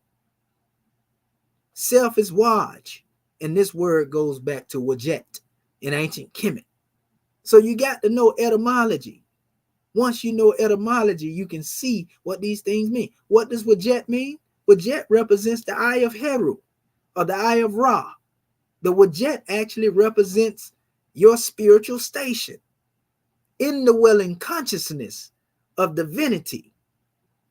And for those who want to say, oh man, this and that there, that God stuff is fake and this and that there. Well, all right, if that's the case, then when you translate the word nature, not only even you, what did E.A.R.S Buzz translate the word nature as? Since you don't believe in God and the Kemites didn't believe, because you say E.A.R.S Buzz was supposed to be correct in his translation. So that means you got to stand on that. So if he translated as God, if James P. Allen translate the word netter as God, if Alan Gardenia translate the word netter as God, Gaston Maspero, Adolf Ehrman, if they all translating the word netter as God, and he got these people out here talking about, yeah, it wasn't no God in ancient Kemet. So, okay, so you saying they're incorrect about their translation? Because if you're saying that, we say if the prophet ain't right, the temple ain't right. If the prophet ain't right, the government ain't right. So if that translation ain't right, then that means the book ain't right. Uh-oh, you don't want to talk about that though, do you? That's what commission been on y'all about. So you can't just take one portion, because it also mentioned the term devil or demon in certain translation as well of Comedian teachings. I wonder where they get that from. But we know all these principles exist in man. That devil represent that lower self, the God represent the higher self. Leave the spookism alone. We giving you the correct aspects of it. So again, it says, at this level of Adam and Eve, we must go into Emmanuel, as it is the purpose of Adam and Eve. It is a comprehensive revelation to the gospel that the great God and man are one. In order to give maximum appreciation and value to a thing, one must know how it was put together and for what purpose. Anything made was structured in time, and time will also determine the longevity of its life before its purpose has ebbed, so to speak. Man is the pride of all of God's creations. Moorish Holy Quran 36, ayat 10. To not know the essence of Adam and Eve is to remain in darkness from true human life. This darkness is no laughing matter.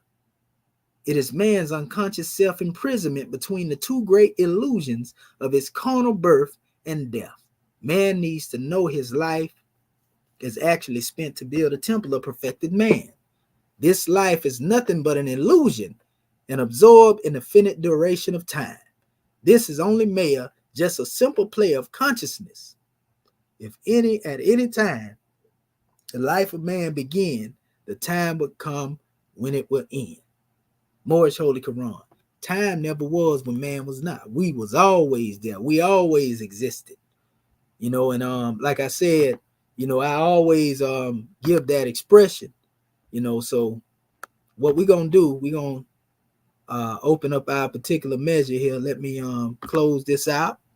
I want to give honors to our family, who are here, those who are tuned in, and we're going to go further into our measure. See, when we go into a lot of this history and we lay the foundation with the book, you know what I mean? We always say your stay in power will determine your saving power, and so what we do is we purge, our particular audience by bringing this information on the manifest and those who really want to learn.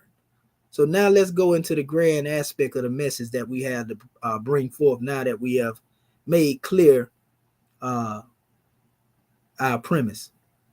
We're dealing with what we call lesson 1, and I actually got it as lesson 1A of the second in Shat and the Demotic, and we're going to go into some things. We actually going into it from a letter by letter basis. I'm going to reshare this because I want to make sure I'm sharing everything.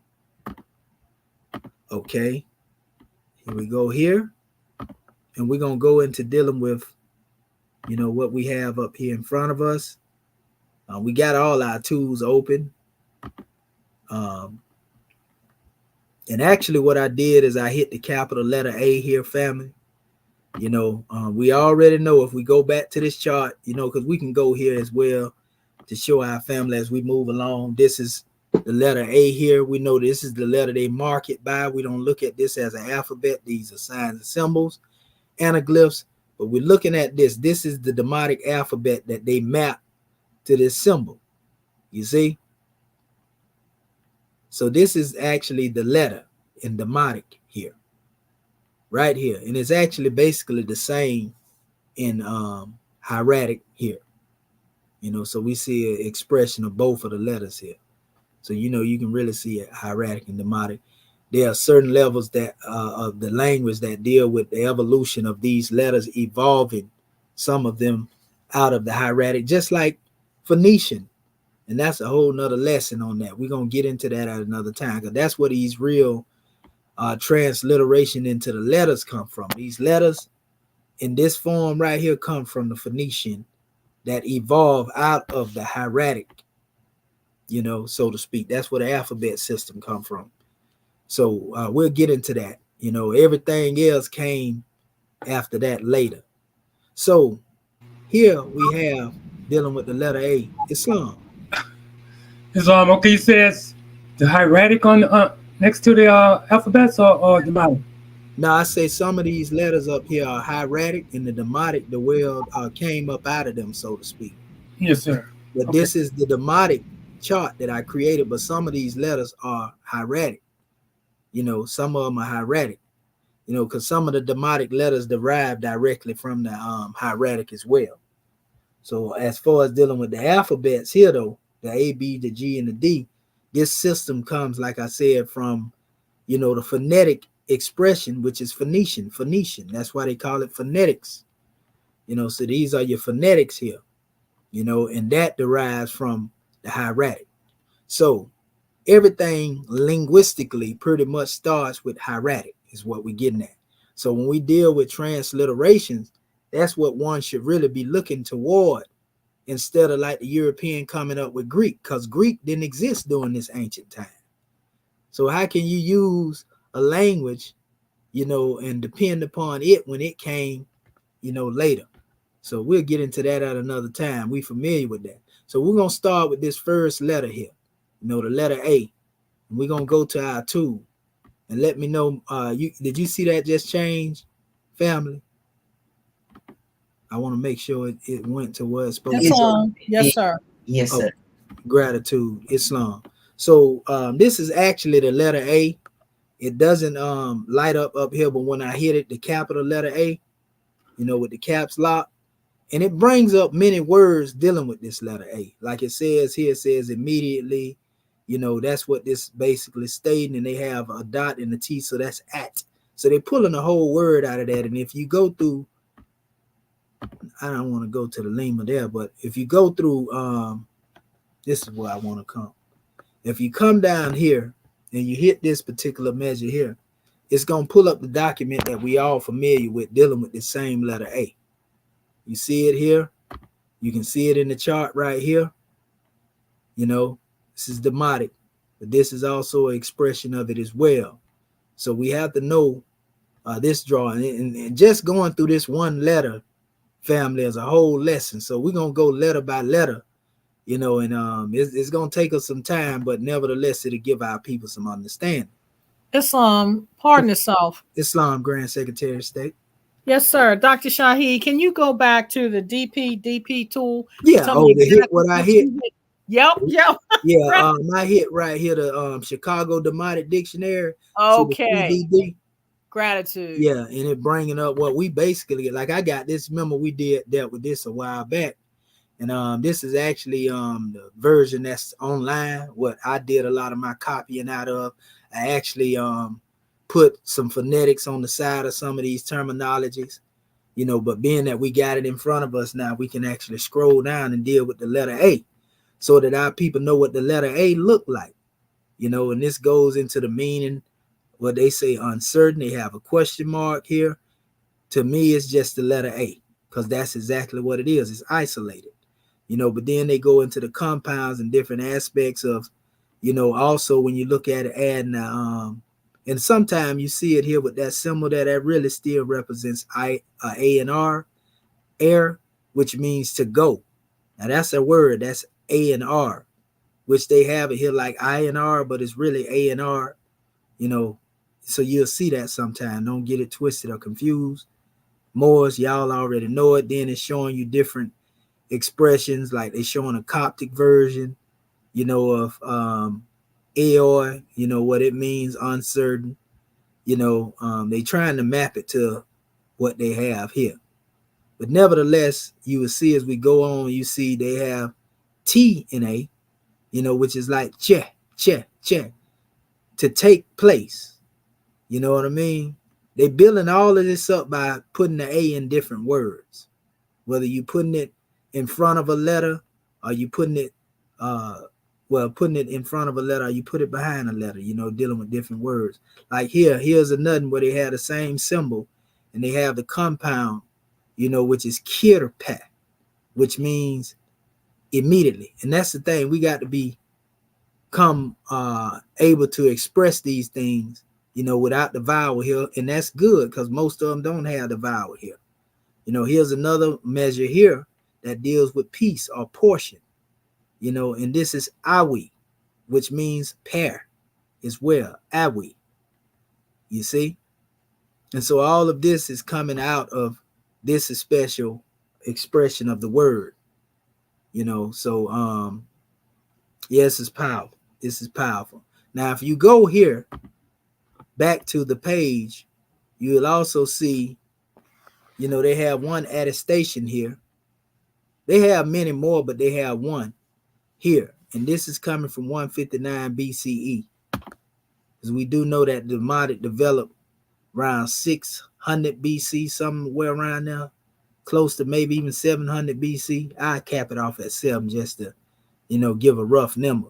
But this is from a period that's more closer to us, which is from 159 BC, years after the Rosetta Stone was actually created, because it was created in 196 BC. But here in this particular attestation, you see that this is from Memphis. And it tells you all of the history behind this special letter A. It shows you, if we go in what they call the Trismegistus, actually that's one of the names of Tehuti, Hermes Trismegistus, that they use in the so-called Greek. But this is the number to the Trismegistus, because there's actually a connection. If you click on it, 9 times out of 10, it'll take you to it, and you can go into the attestations of the Trismegistus as well. We ain't gonna go there right now because we just want to show you. It's giving you the object number. You got the TLA. You can also go to the TLA, the Thesaurus Linguae Egyptae, if that's what you want to do to go deeper. Again, that's the date of the writing, Memphis, dating formula. Remember, this is only one attestation they're giving here. And it has all the information I just spoke of. But if you notice here, it's actually mentioning, Ptolemy, the 6th. You see, Philometer, not name. So look at what it says. Justification of place, educated guess. You see? So in other words, they don't really know, the place, even though they speak of Memphis, they don't know the place because Memphis is a big place. This was actually the capital, of Kemet, Anu, some people like to call it, So, Kir Jetir is what they saying here. Kir, heroes, right? And then you see Sa here. And they giving you the context. They show you the morphology, word context. And so this attestation here, the same one we see here, the same one that we see, let me scroll this up a little bit, right here, is here. We can blow that up a little bit. Now, if you notice here, this is actually in German, family. But we're going to show you how to solve this fix dealing with German. And this says awi. Remember we was talking about that a few minutes ago? That's one of the words. So awi, if we go right back over here, you see what they say it meant? Pair, portion, a piece, or so forth and so on. Awi, right? And we just point this out because that word popped up. Not making any particular emphasis, so to speak. And then this is awi, racket, rek, kapir, web, as, kapir. This is the transliteration here, right? And so now, in order for you to see what's being said, all you got to do is this right here, family.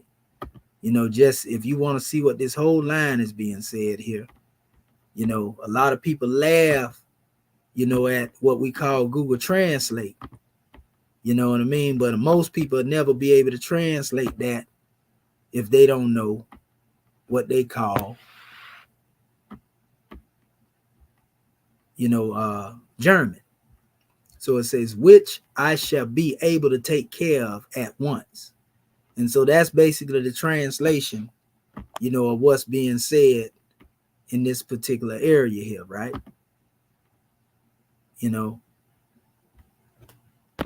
Which I would be able to take care of at once. Awi Ararek Kapir Wabas Kapar. So that's it right there. And then it shows you the letter, the right material. It was actually papyri, which we can see this is indeed a portion of papyri, because sometimes they'll show you stone. It shows you the last modification. It shows you the text encoder, who encoded it. You can click on that and, probably send them questions and so forth and so on. So now, go ahead, brother. Islam, no, that's I want to make sure. I want to make sure I'm understanding you, because I'm learning this. So when you copied that you just highlighted that and then you copied it to where? Yeah, I just copied it, like this right here, and then hit it here, because I can't see nothing translating on the actual site. So when I run into stuff like that, you can always come over and you can do that with every text. You're going to be able to translate it just by putting it there. And sometime it'll say auto detect. Okay. If it don't detect it, it'll show the language down there. You just click on the language German, and then it's going to translate from German into English. Okay. And give you exactly what's being said. Okay. You know what I mean? Islamism. Gratitude. So gratitude. And so let me go back over here. We're getting into actually dealing with some transliteration now in the words and so forth and so on. And we're doing this per letter. We're dealing with the letter A. And the letter A is what's bringing us to these special conclusions. There are many more that we're going to touch on in a second. I just want to show all of the information that we can pull up when we use the tool, which y'all already know. This is the actual papyri. You see the attestation here, so that people know the primary source of the papyri. We're going to open that up. You got the same information that we were talking about a few minutes ago. And let me pull this up. I don't want it to freeze up because it was freezing up earlier. So here it is, though. This is just showing you. And you can actually take it off, and this is the actual same attestation here, that's being demonstrated, and they have basically everything here. This is basically, if you look at that, that's from the British Museum. This is special papyri. See, we can go all the way up through this demonstration, and look around, and if we really wanted to be, like, I would look at that looked like an A as well. If I wanted to go and just deal with the letter A, I can go through the papyri like we did with the hieratic, and identify with some of the letters. But some of the letters are similar, are the same, and some of them are different. You know what I mean?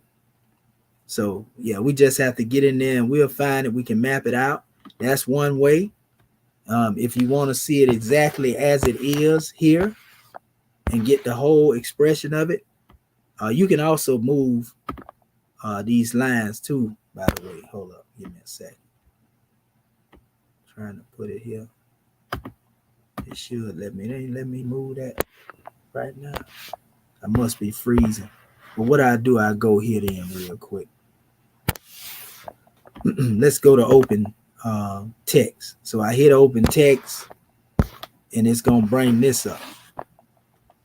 And this is actually where the attestation is here. You see, but you can also find other measures by going here, and it's gonna pull up various different attestation. We're dealing with the letter A, so this is what we're dealing with now. Let's see, can we find, another one of these expressions of the letter A? Let's see here.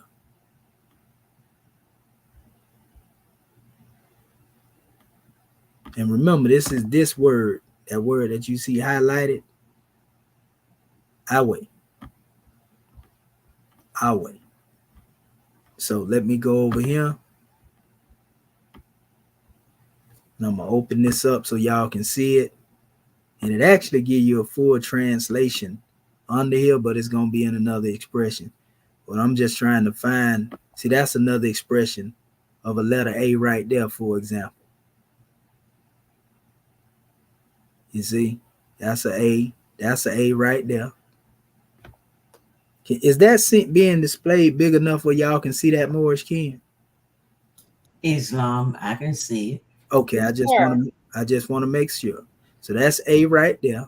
They got the attestation. Notice when you hit it, the attestation come up. This is another A within a word here. Is That's that another. right up under there? Is that one right up under there at the beginning of that's line 5? At line 5, I think. Yeah, right here. That's the end. That's actually the end. Because remember, you read Demotic from right to left. Okay. And not from left to right. And that's how you know that this ain't got nothing to do with no hieroglyphics. Right. If you read this from right to left, it ain't gonna mean the same thing. If you put them, different symbols on them, right, it's gonna be something crazy. You see what I'm saying? You read it from up top. You can't read this from top to bottom because this is only read in one direction. That's right. You see what I'm saying? But that's just a jewel to drop in here, a jewel of the Nile. So, if we go through here, we see also the letter A here.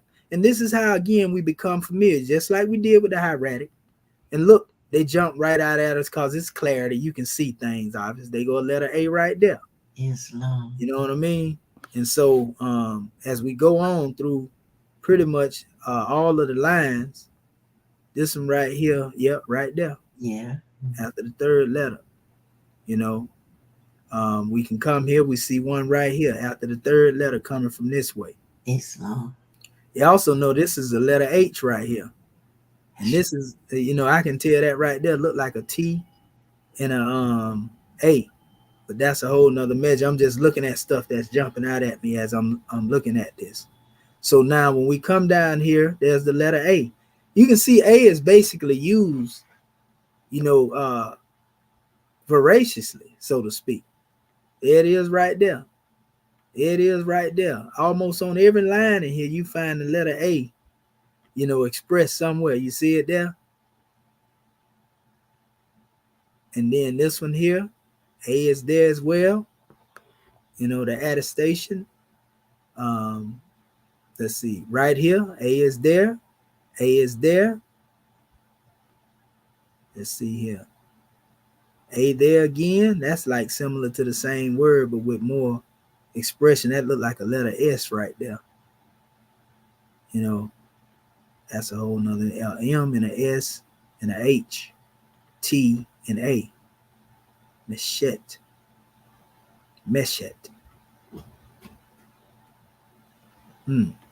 Okay, so let's go on through, and because I'm gonna get down to the transliteration. Now, somebody tell me where the other letter A is, because the other letter A is appeared here. On which line? Y'all seen that A that we've been dealing with, but it's another letter A on here. Tell me which line this other letter A on that I'm speaking of. 18. That's right. That's right. That's right. So I just want to see how sharp we were. And we'll go up here. That's exactly it right there, the letter A. You see? And there you go right there. That's your letter A. And somebody tell me, where the demotic letter M is. Because I see a demotic letter M right there too. Well, 17 and 16 at the beginning, that's also an M, isn't it? And 18. Yep, that's an M. That's right. And I was speaking of the 18. That's right. But you're right, Marvin. That was baby. Yeah. That is. You're right. That's right. That's correct. 17 and 16 as well. Man, y'all scribes on point. Like I say, but those are words, letters, part and stuff that carried over from the hieratic into, the demotic, so to speak. Certain letters did. Like this right here is also this letter in front here. That's actually the letter T, T, T. You see? But anyway, as we go on, we can see the letter A in this particular form all over the place. It just all up in here, all over the place. That's the letter A right there too, but that's the lowercase letter A, So if I hit lowercase over here in the document, I'm gonna do it in a minute, because we'll deal with uppercase and the lowercase A, so you can see. Here's your transliteration down here in the document, line per line, and it actually goes into showing you, what it is that we're dealing with. Okay, so where's the special drawing here? Okay. These are the A's. You see the A's up in here? Anywhere where you see that symbol, that little 3 looking symbol? Yes, sir. Yeah, and they all up through here. You can see them everywhere, but everywhere we was pointing the A's out, like that first one, they're all there. Yeah. So if you were to go up to 18, let's go back to the line. Let's see, for example, 18 in general. Hold up. Let me pull this back up here. There we go. There it go right there. And in fact, see the A there? Then it goes into showing you the other A. So, it's there, family. All up through here. But you can do it like that. You can go through here and try to learn how to read, and pronounce this right here. Let me see one of my scribes come forth with, this line and see how they fill it in. Volunteer scribe on line 1. How would you deal with that transliteration? What would be your pronunciation of it? I would say Karen Jarrett. Karen Jarrett. That's right. Go ahead. Fossa Karpa. Correct. Go ahead. Niti Intijet. Yeah, Intijet. Good, brother. You did good. It's just practice. That's all. Practice make perfect. Well, all right. Next scribe. We just talked about that word remet meaning men, didn't we? Yes, sir. That was one of the popular ones that I had to work with. Remet mean men, and then you have neb here, which is like Lord. Okay. Depending on what it is, if it's nebu, it can be gold, instead of man. But this is Kir. I'm doing this Shesni because that's the S and the H. Mm-hmm. Remet neb inti E.A.R.S Resi Irpa Wajet. And we know Wajet, we just was talking about Wajet a few minutes ago. Right there. Right? Yes, sir. Okay, so all right. Next scribe, we're gonna go into looking at these things in a few minutes in the transliteration, see what come up out of it too. Next scribe, you want to try this one right here? Islam, Grand Secretary of the State. All right. having already risen, given praise and honor, we're due gratitude. All right, let's see. Pa Emi Ra Mish Metu Wet Jetty Gimme Semen Ja Tanim. Oh, you showing off over there, huh, Grand Secretary? Wipe and sweat. She been reading, y'all, when we wasn't reading. Right. Great job, Grand National Secretary of the State. Powerful. All right, Sister Curtis Bay, you want to give it a try right here? Oh, Lord. Okay, I'll try. What line we on? 4? Yes, ma'am.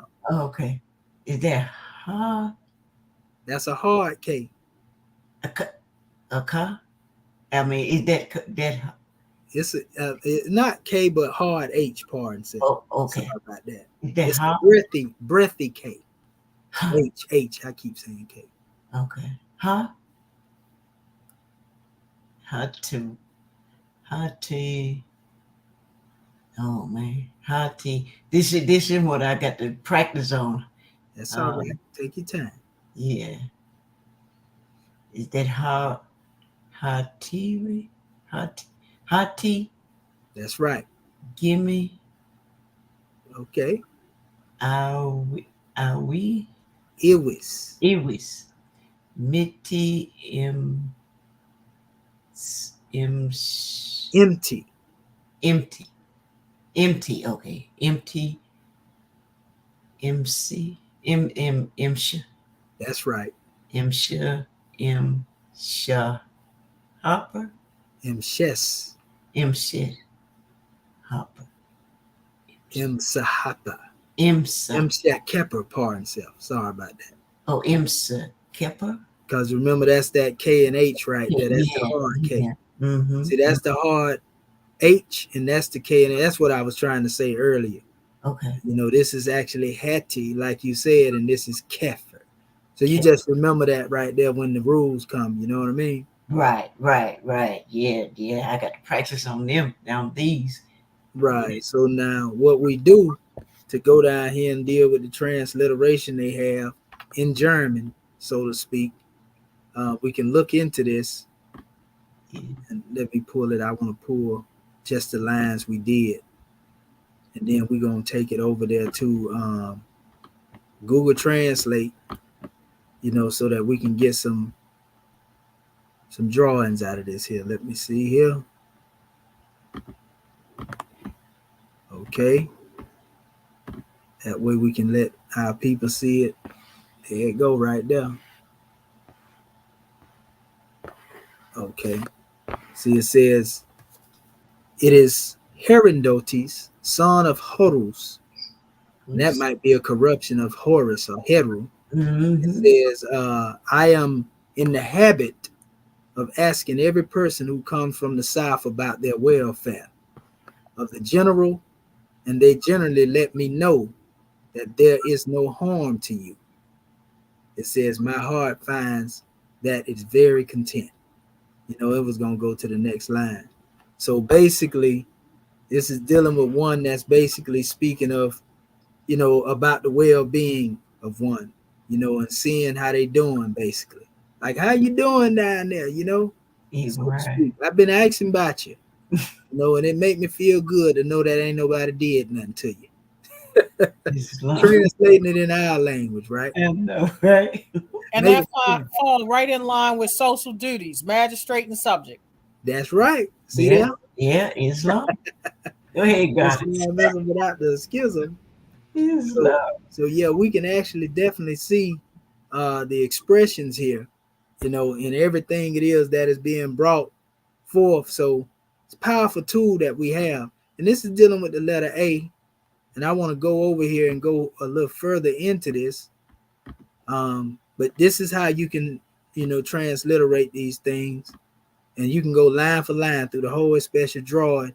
You can also transliterate and know, you know, where a lot of this stuff right here is coming from, like who put the information out there. Because, you know, this is like a real jewel, because a lot of time I came across certain papyri, you know, and I couldn't deal with it this way because it wasn't digitized for me to be able to use this to translate it. So now at least we got something to translate this stuff into the I'm trying to pull it down here.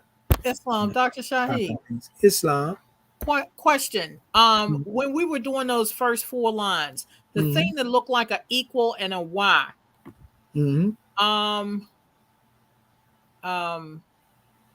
Are we considering that equal sign? No, it's more of a transitional expression, okay, as far as I can see it, you know, at the moment, because I've seen it in a couple of different places. And that's what it looks like, a transitional expression. You know how like we understood that certain symbols represent signs, Right. you know what I mean, and so forth and so on. And I do think that there is a letter expression here, but I'm seeing it more as a transitional expression at this time. And I'll show you what I'm talking about more between particular expressions as well. But if we went up here, let me see if we can find it, because we may find the exact. This is why it's good to have the alphabet chart here, because if it is an alphabet, it will let us know. And see, you can't find that in here, and these are all the attestations dealing with them. You know what I mean? Uh-huh. Right. Yeah. So it's not in my alphabet chart. So, well, actually, yep, we do have an expression here. I do see something here that is going forward, Oh, but that's still a transitional measure instead of, because this is the actual D here, right. you know, and I put this here, you know, because it's just a part of the attestation. It's not an actual expression. So let me go up here. This is the way we can really check this out. Let me see here, because I'm still looking at it as transitional at this point, but I want to go here first. You know, it might be like a, it might even be like an N, because N they use two lines for an N, like three for an M sometimes. I Yeah, can't. but yeah, that's not being expressed as such there. I want to go here. I'm finna see right now when we go over here, because I'm gonna pull it up, and that's under the lowercase d. Hold up. I'm gonna go back to IA. I really don't want to close it. I can go back to it. It's all right. So I'm gonna put the lowercase d in here, you know, because that'll pull that particular sign up. Let's see here when we hit it. Okay, it changes here. I'm trying to actually see it though. Come on now. Okay. They're not giving me my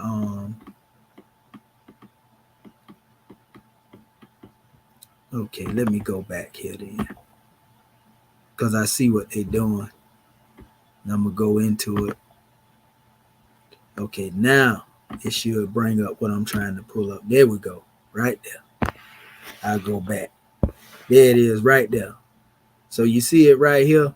Okay, it's pulling over as a D. A D. So maybe we can consider it as that instead of being transitional. That's okay. You know, but I'm normally looking at this as being isolated.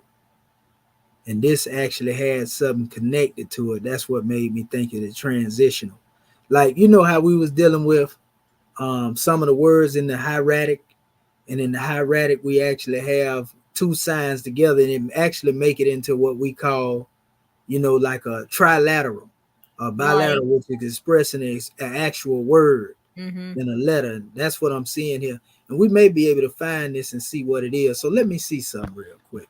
Since we pulled that up, I'm gonna click on this and see what we can get out of this, because it'll actually give us the same. Okay, that's it right there. Okay, we got, okay, this is the one I'm talking about. I'm gonna click on the papyri here. They're taking me into the word. I don't want to go deep into the word. I'm gonna do this. I'm gonna isolate it. Let's see. I'm gonna Okay, definitely see that. deselect it, and okay, hold up. Give me 1 second here. Okay, so I'm trying to find this isolated. I may be able to see one down here if they got it in here. That look like it got something in it though. Okay, so they put an M in it, but I don't see no M in the other one. See, that's what I'm talking about right there. You see right here where it's showing it like this is the symbol they giving, right?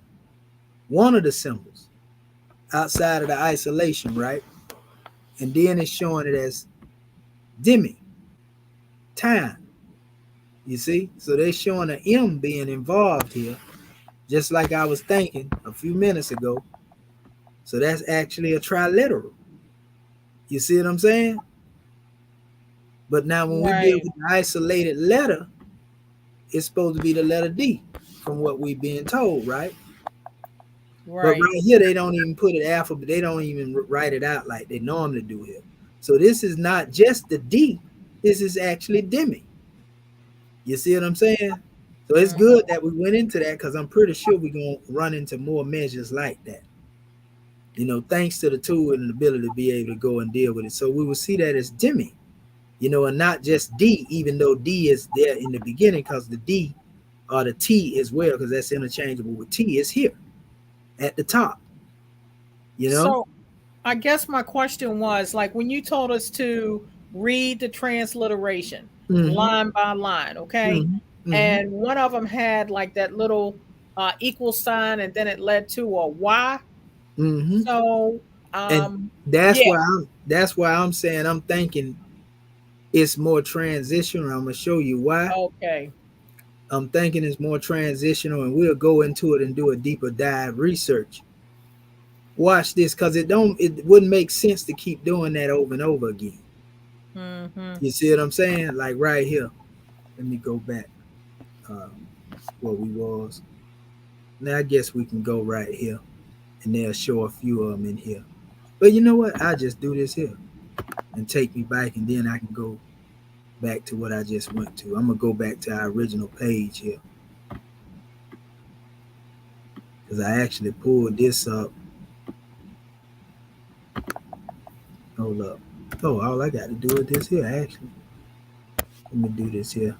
I want to get back to square one, and we'll hit this here, and it take us back where we at. Okay, so this is where we were, and so now we got our added station here. I hit that, open it back up, scroll back down here. Come on, come on. Okay, let me open the text back up. Okay, we got it open now.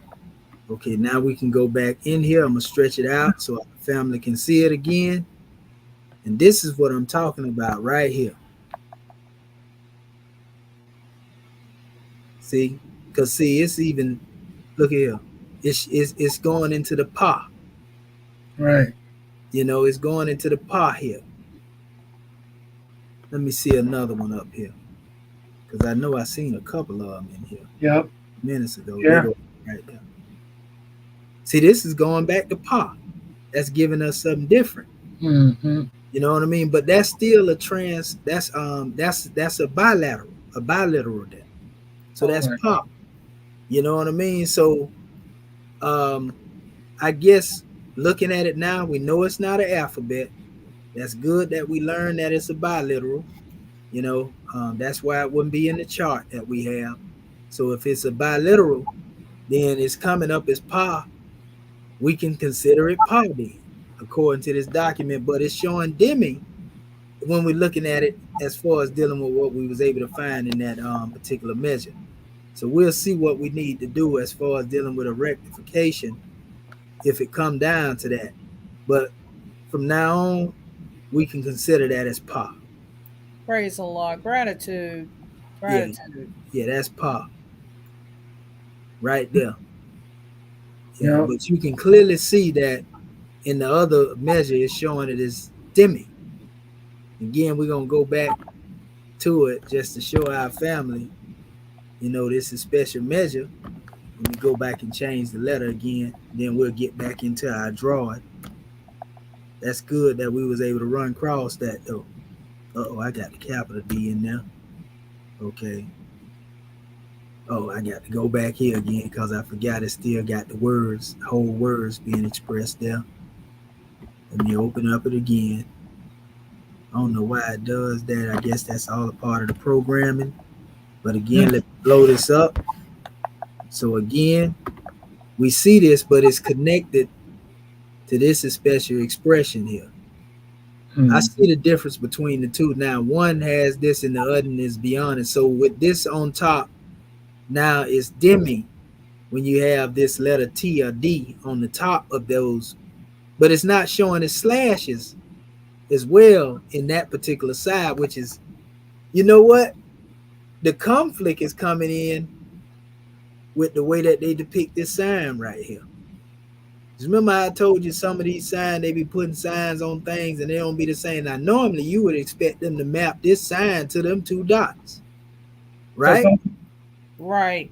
But that ain't what they did. They saying they mapped it to this, which could mean that whoever mapped the sign out could be wrong, and that's a questionable thing right there.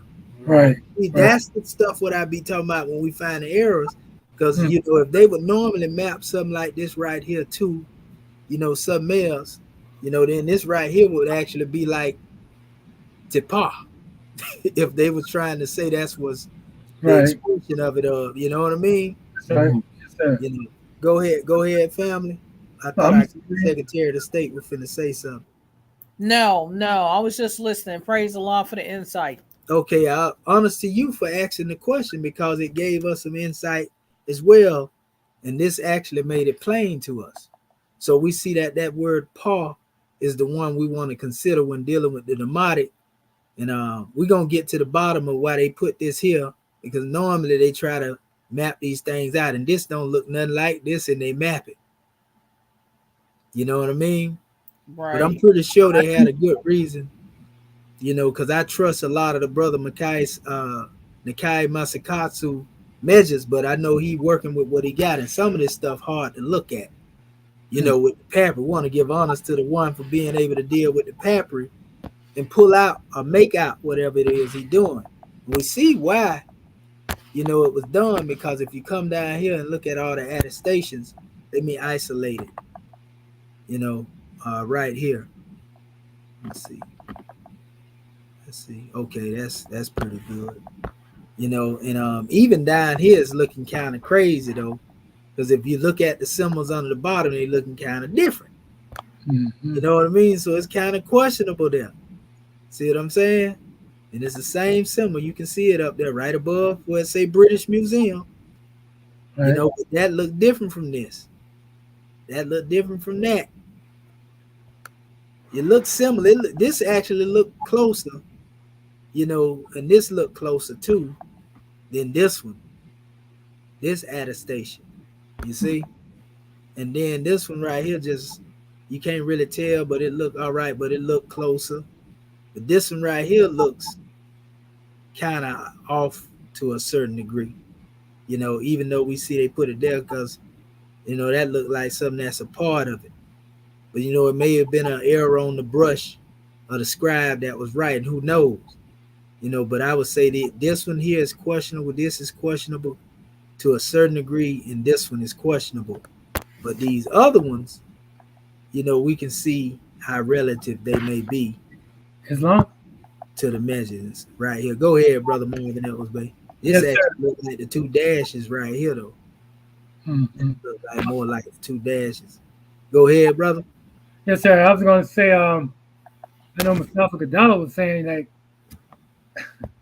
the Europeans just transliterated it because incorrectly because a lot of the Egyptian letters and whatever they might have different scribes wrote it a little differently, although they. Different.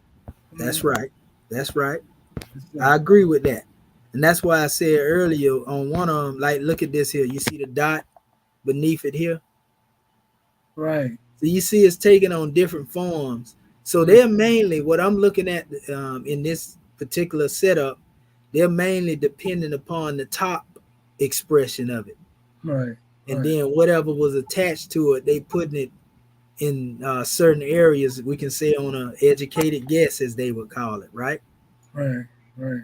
But it may not necessarily be the way that it was expressed, but we see what they're trying to do. Like right here, this look totally different right here. Mm-hmm. You know what I mean? That's an F fool. Yeah. That look totally different. Like here, you see again, like one little dot. It don't look exactly like the symbol. So, you know, um, we'll go through them and see how they mapped out, and who knows, we may even end up making a correction because some of these things we may be able to find even more as we go into uh, deeper into the special drawing. But we do see right here, what they are mapping everything out to. I'm gonna see what happened. I don't want to go there. I actually want to. I'm gonna see what happened when I go here. Okay, they depicting the hand. They show you where it is. They showing you exactly what dynasty they come from, how far back it go, all the way to Dynasty 4. Okay, let me go back over here.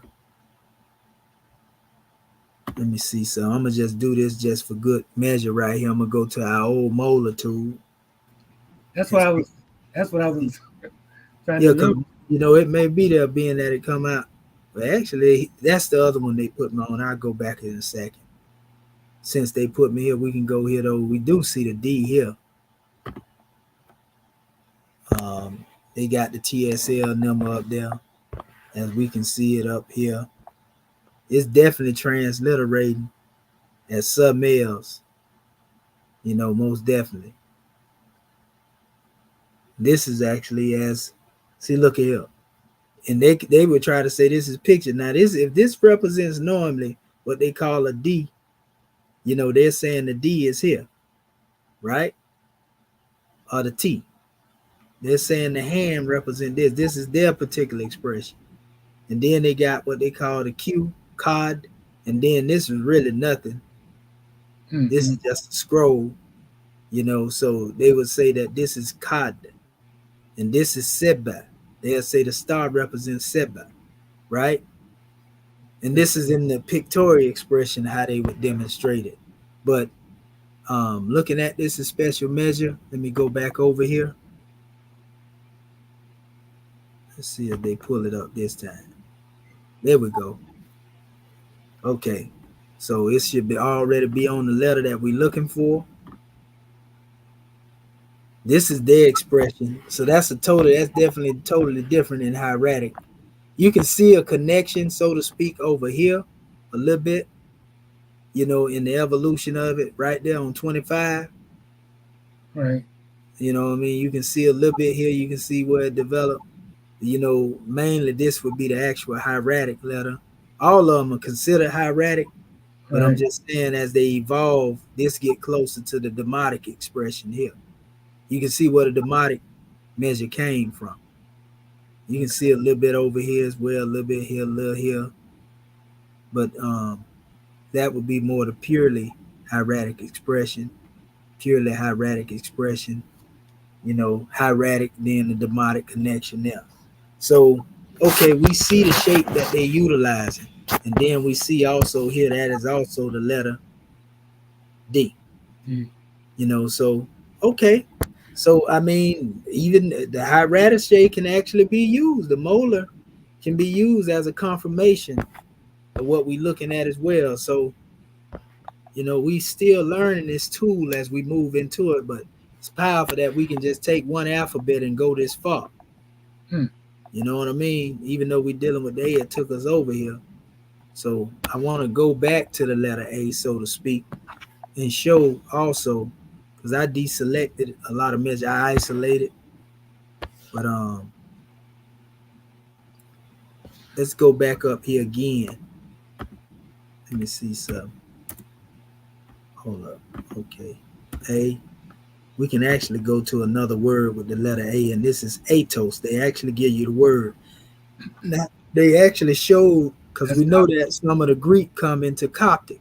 mm-hmm. So we can see the connection between, and this is very important that we get this here too, because now pay attention to this. You know how we often say that certain words, you can look at the sound shifting in it, but if one ain't careful and they were to come into the English, one can get it twisted. Right. See the A and the Y.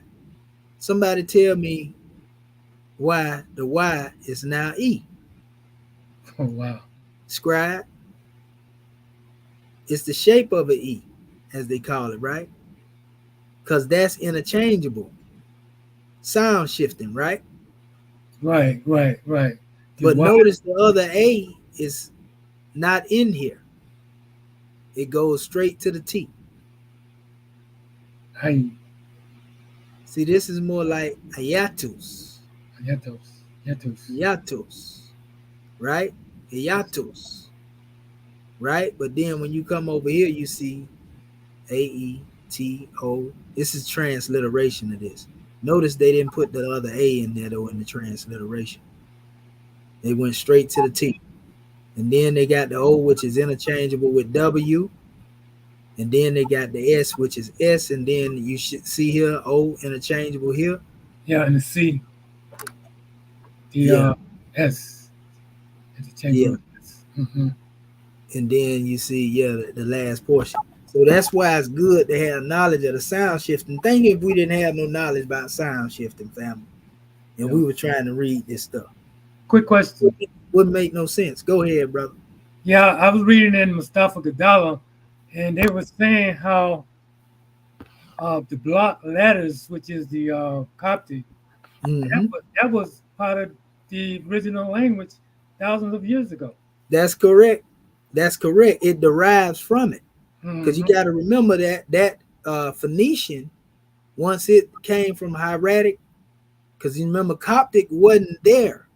Mm-hmm. It derives out of the ancient language. You see what I'm saying? It, Okay. it was produced later. It was there in, we'll say, let's almost say in its it was foreshadowed. Let's put it like that by the Phoenician, because out of the Phoenician comes what a lot of people like to so-called Greek, but Greek ain't really, a real language. It's Right. really Exactly. Coptic. Right. You see what I'm saying? Yes, sir. So that's how it would actually come into the development from the Phoenician up into that special point. So that's like the linguistic tie.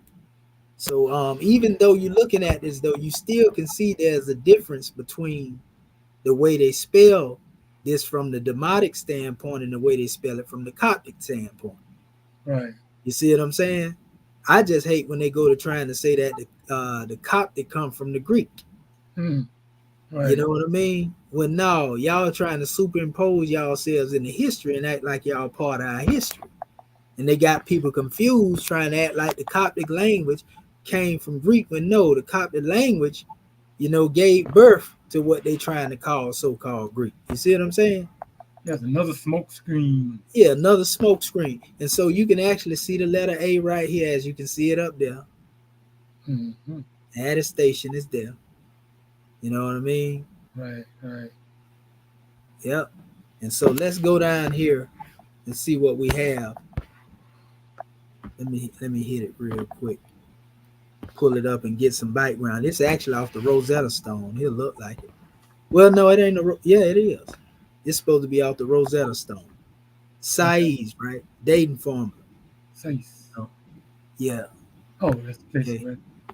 So So, now it has, all of the information on here. You got the actual BMEA. That's actually the British Museum number. You know, let's go to find the spot of the object. So justification of the place, find the spot of the object, and what they're saying is go here. You know, let me pull this up real quick. and hover over it. Trying to find it. My little hold up, let me do it this way. See if it let me do it.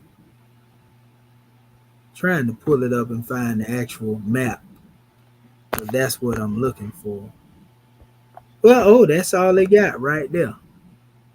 Yeah, that's it. They ain't even got the whole thing. They just got it showing where it's at. Same place, size. They saying where they got this from. So let's go into the transliteration of it.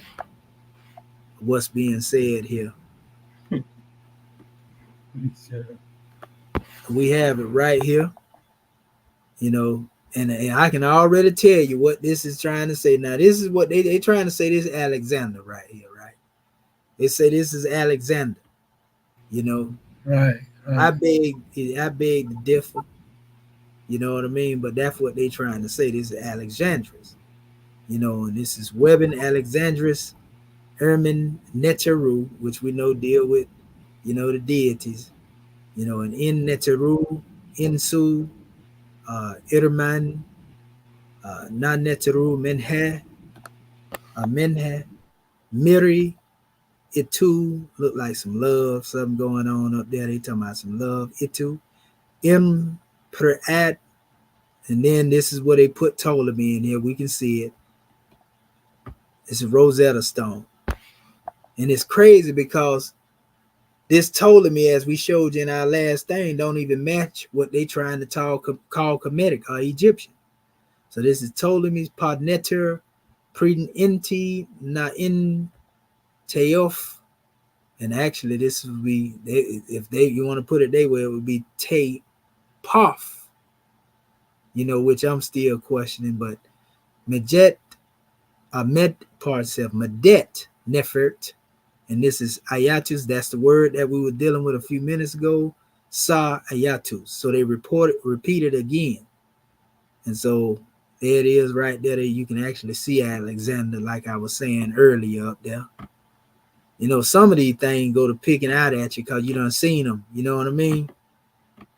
So let me go here. We're going to click on this. We're going to get our full transliteration and see what's going on in here. Definitely seen a lot of Neteru going on up in there. So let me see, is it going to translate like it's supposed to? Okay.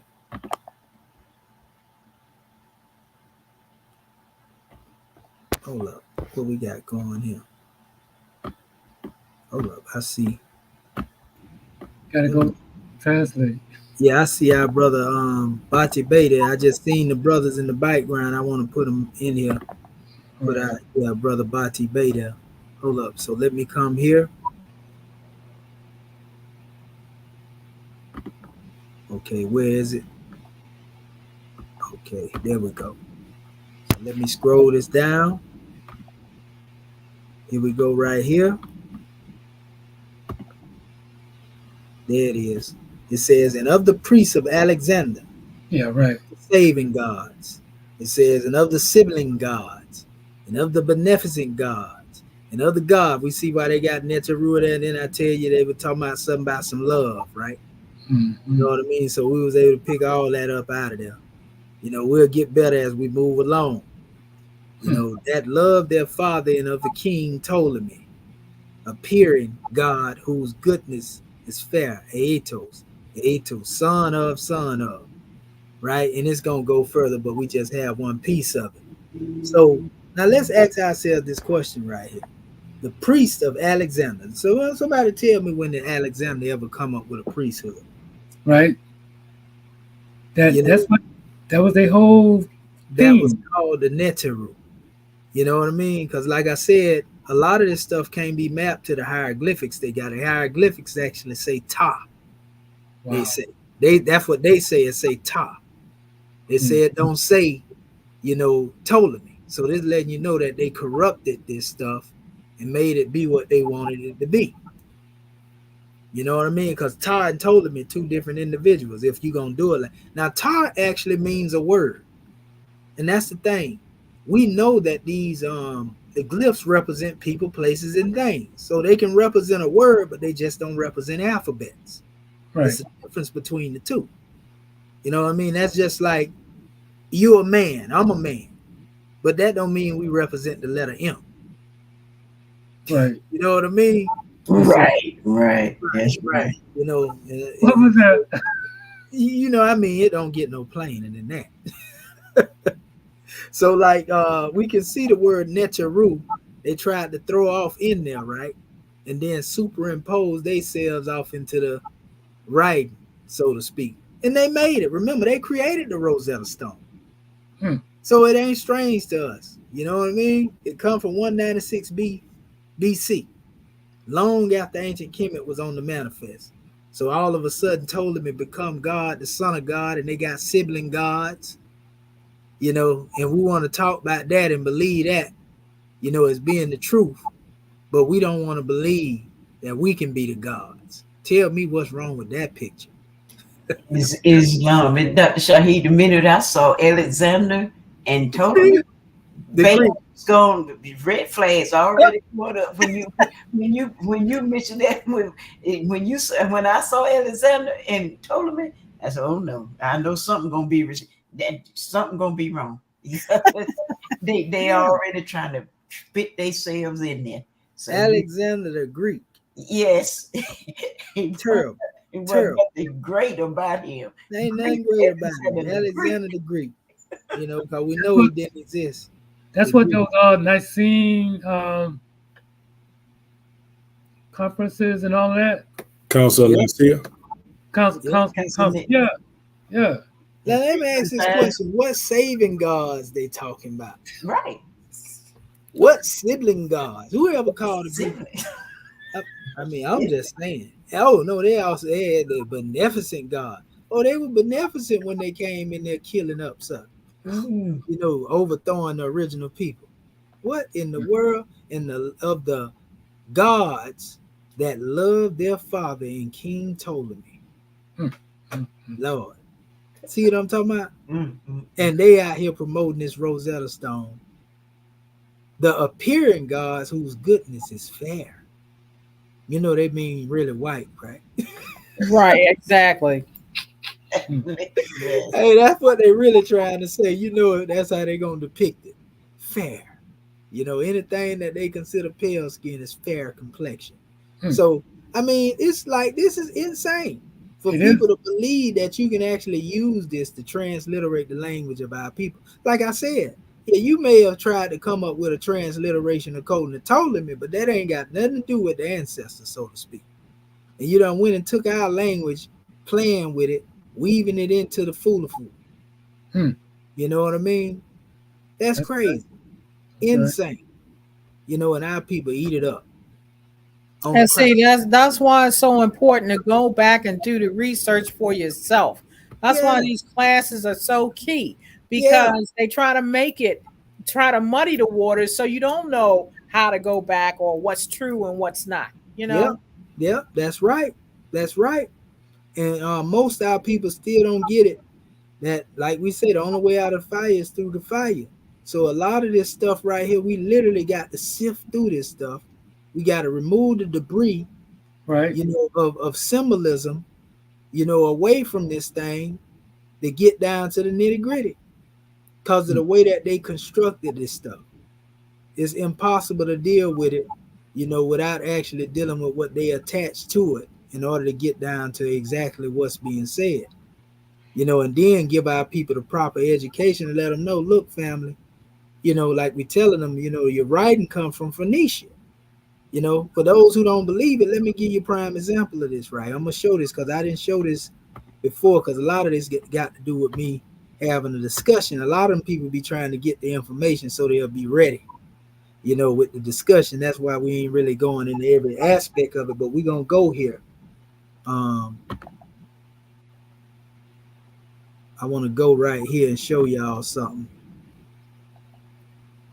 Where is it? We're going to go in here and pull this up real quick, because I went into some of this before last week. We already showed you, the Rosetta Stone and fish and stuff going. We showed you how they scribbled all this stuff in there. We know this is the original portion of the stone, but why is this Egyptian and this stuff scribbled out? We can see this is mapped out. This part of the stone they found later. What's going on there? So that should basically raise red flags automatically for anybody that got some sense. So now, when we come down here and get into the actual language, this is where it get good at. Hold up, let me see here. Is this one of the ones that I had? Not that one. Actually, it starts here. It starts right here. Okay. It says the origin of the alphabet, which was developed out of the hieroglyphics after the expulsion of the Semites, does not explain the Semitic letters. See that right there? It says their prototypes can, however, be readily discovered in the hieratic, which was in use at the time of the Semitic conquest. See there? To these arguments may be added another of the priori nature, so to speak. The analogies, it says, of other graphic systems show that under the circumstances that the development of a special Semitic script was almost inevitable, an almost inevitable event, pardon self. And every available line of argument points therefore to the conclusion that the Semitic alphabet originated during the period domination of the Semitic races in Egypt. Chairman was talking about this in the Exhuming of a Nation too, when he talked about across the water.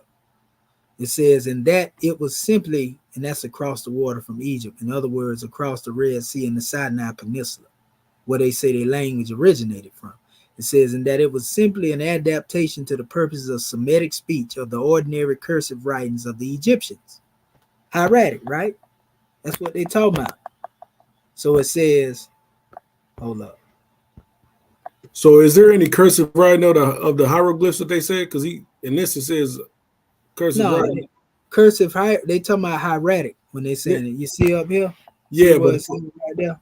Right for, there. for most people, they ain't gonna understand. Prototypes. Yeah, well, what it is, it says, I read it to them just here. It says their prototypes can, however, be readily discovered in the hieratic. You see, and that's what they call in cursive.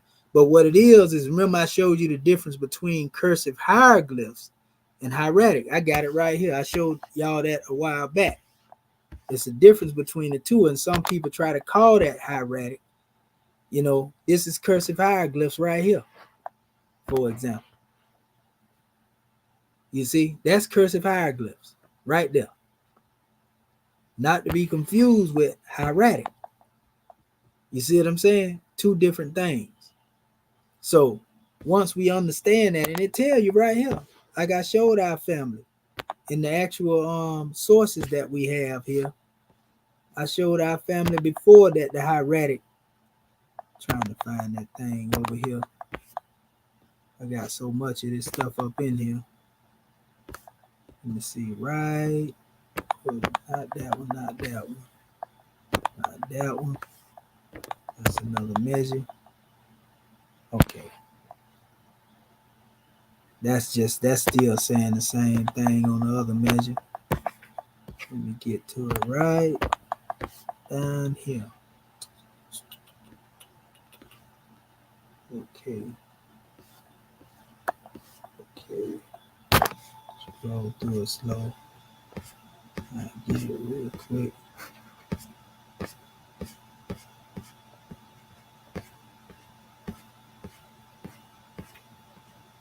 Come on in here.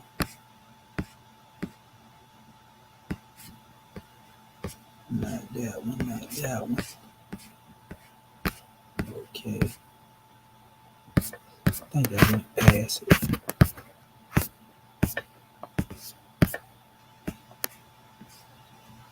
Not that one. Okay, I'll blow it up. And I can go into it a little. Okay. Not that one. All of this really is saying the same thing, but it's one specific portion that I'm trying to pull up real quick.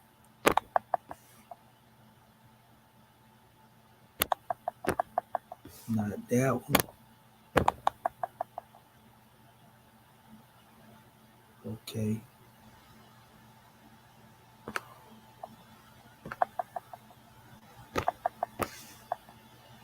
Not that one.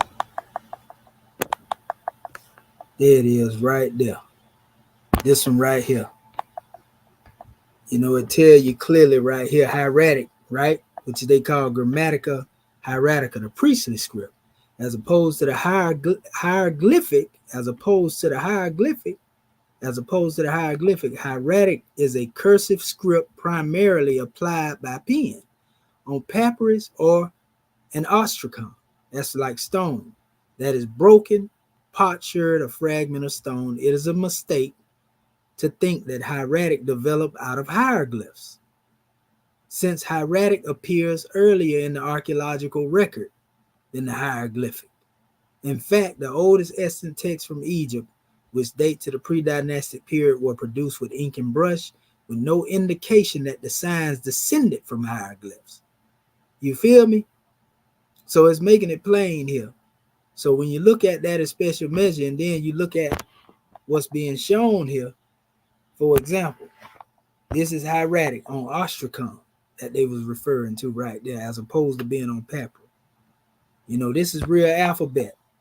You know, and I showed actually how the Meroitic is a derivation actually between the hieratic and the Ankoria script. That's really what we call Sekhet in Shat, or what we're dealing with now called Demotic. You see? So these are all alphabets here. These are not pictures. In the Arabic, we know, which you can see the Kufic Arabic down here at the bottom. You can see how its style derived from the Demotic style of writing. We went over that as well. Then you can see what we call Hecopter, which is the Coptic, how it derived from, the Greek so-called derived from the Hecopter, the so-called Greek, misnomer Greek script, as I put it here. So you can see this stuff right here. In fact of the matter, they even show you that right here, that the script of hieratic existed, basically since the time of the 27th kingdom, 2700 BC. This go back to the Papyri Priestley and all that. Only thing being expressed by hieroglyphic is that the symbols exist. Don't mean that it was a language. The symbols existed. We know that, but no alphabet chart dealing with hieroglyphic. You ain't gonna find there in 2100 BC or 2700 BC. It don't exist.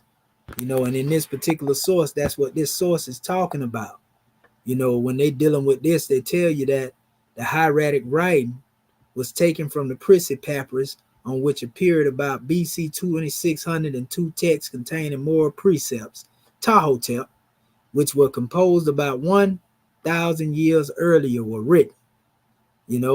So it's showing you how early, this actual measure was brought on the manifest. And then it's showing you how, if you transcribe these hieroglyphics, these letters of hieratic in the hieroglyphic, then they come up with all this stuff they put on the side of it. But there was no transcription in the hieroglyphics demonstrated by the Kemetic people. In fact, they just found a papyri, that's supposed to be even older, even during that time. I'm trying to pull it up outside of the one that we found recently, and we showed this as well. This is called one of the book of breathing, so to speak. They had that demonstration up there. That's a whole papyri right there, and straight hieratic, and it's long as ever. Like that thing can run down a whole runway. Unlike the papyri that your boy cut in half. So yeah, that's the measure. So when they say cursive hieroglyphs, that's a deceptive term. Even though we know this is what they're talking about, but one should never confuse this with being cursive hieroglyphs, because hieratic. Hold up, let me pull that down. Hieratic is definitely not cursive hieroglyphs. This is cursive hieroglyphs. And the purpose of them, one is a script, alphabet, the other is signs and symbols. And when we come over here and we deal with this as it is, we understand that these things have to do with, again, metaphysics and formulas, as we already taught it. How do we know this? Because it says basically the same thing.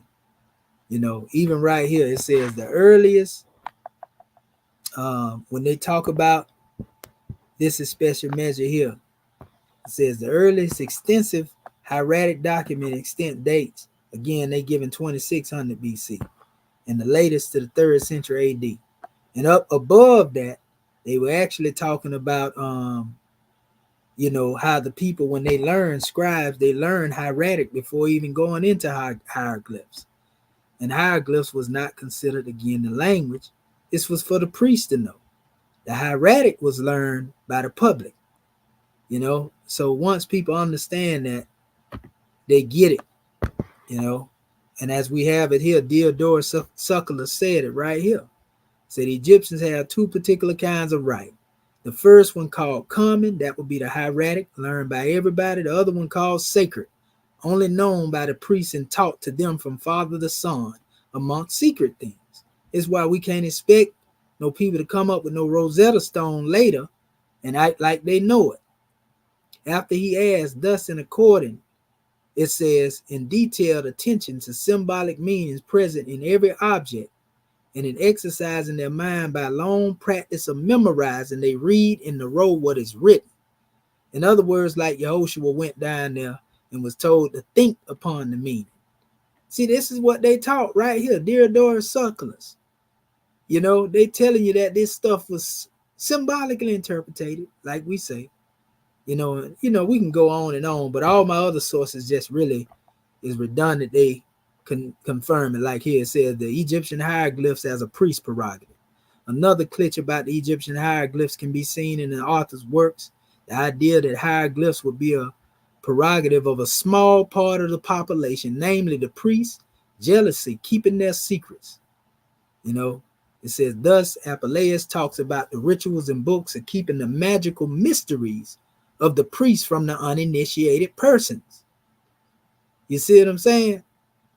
So it says, there after having celebrated an established form of the ritual temple opening and having executed the morning sacrifice, he, the priest, pulls from a hiding place at the bottom of the sanctuary some books where were drawn unknown characters, literaries, ignorabilis, so to speak. On the first ones with animal figures and figures mighty animalia of every kind were a bridged expression of liturgical formulas. So they letting you know these symbols and these pictures represent formulas. You know, they represent, symbolism. But then on the other books, they had knobby and rounded lines in the shape of a wheel retracting like vines and tendrils and shielded the lecture of the text from the curiosity of the uninitiated, as well. In other words, this is the actual text right here. So there's a protection under this as well. That's why everybody can't go into it. But anyway, here as well, this is meant to be symbolic. These are formulas. This is what Diodorus Siculus them was talking about. And not only him, but a couple of more of them said the same thing. Like here, I think it says that this is what the Egyptian wise men have understood. To refer to things with wisdom, they don't use drawn letters, which develop themselves in discourse and clauses, which represent sounds and spoken words. They don't use this. They draw images, and each one being a picture of a distinct thing. Each engraved sign is a science, a wisdom, a real thing understood in a single time. People, places, and things. Science, technology, engineering, mathematics. I want to explain the theological mode of Egyptians. Indeed, they imitate universal nature in the divine creation, the book of creation, when they produce symbolical copies of mystical and intellectual things hidden and invisible. In the same way nature expressed in symbolical manner the invisible reasons by apparent forms, that divine creation sketches the truth of ideas by visible copies. As for the countless symbolical figures called hieroglyphs, it is the ancient authority, the original wisdom which made them knowable. You see, it says that while the Israelites were still sojourning in Egypt, Moses was born and being reared in the place of Egyptian king, was instructed in all the wisdom of the Egyptians, having also from his own observations accepted the sphere and made himself acquainted with astronomy and even with magic and hieroglyphic letters, or I rather say symbols of the letters, for as yet letters were unknown. See, there it go. They made clarification. Letters were not known. You see, symbols that consist of words. So, I just wanted to point that out. So, when they use the term cursive hieroglyphs, know that they're simply referring to pictures, but they're drawn in a stickman form. So, like, for example, you can see here, show you the difference between the cursive hieroglyphs and regular hieroglyphs. Glyphs normally look like this. They're all pictures. But if you notice over here, the cursive hieroglyph, you can see it looks more like a stick figure. See the bird here? Stick figure here. Same thing being conveyed here, but this is actually, the cursive version of hieroglyphs. Again, not the hieratic. The hieratic is not the cursive form of hieroglyphs. Islam? Islam. Yes, sir. So, go ahead, brother. The thing that you know what I'm saying, that kind of got me going. When you look at, when we say cursive, I'm looking at cursive like in the Western sense. When you look at cursive A, it looks like a regular A, you know? Mhm. And then this just looks like, oh, we were just jotting down some, you know what I'm saying? I don't know. I just it just doesn't translate right for me. And that's why I say, when you said it was it was, you know, they were trying to just pull a smoke screen on. That's the more so of the vibe I was getting or trying to lean to than anything. Yeah, that's it though. That's what brother Allen, I meant not the brother, what his name, Alan Gardenia actually did say, how they did create it, and they came up with it, why they did what they did. But the brother Mustafa Gadala said that the greatest smoke screen was making the people believe that it was pictures. And we already seen that through our research. So it's a grand drawing. But going back to what we were, again, we see again some remixing going on here. We see the Rosetta Stone. They literally give you the date, of the Rosetta Stone. So that's enough that'll make anybody see that this is 196 BC. And if you go back over here to what I was just showing you, because it got some charts on here, and I showed this before in our last class.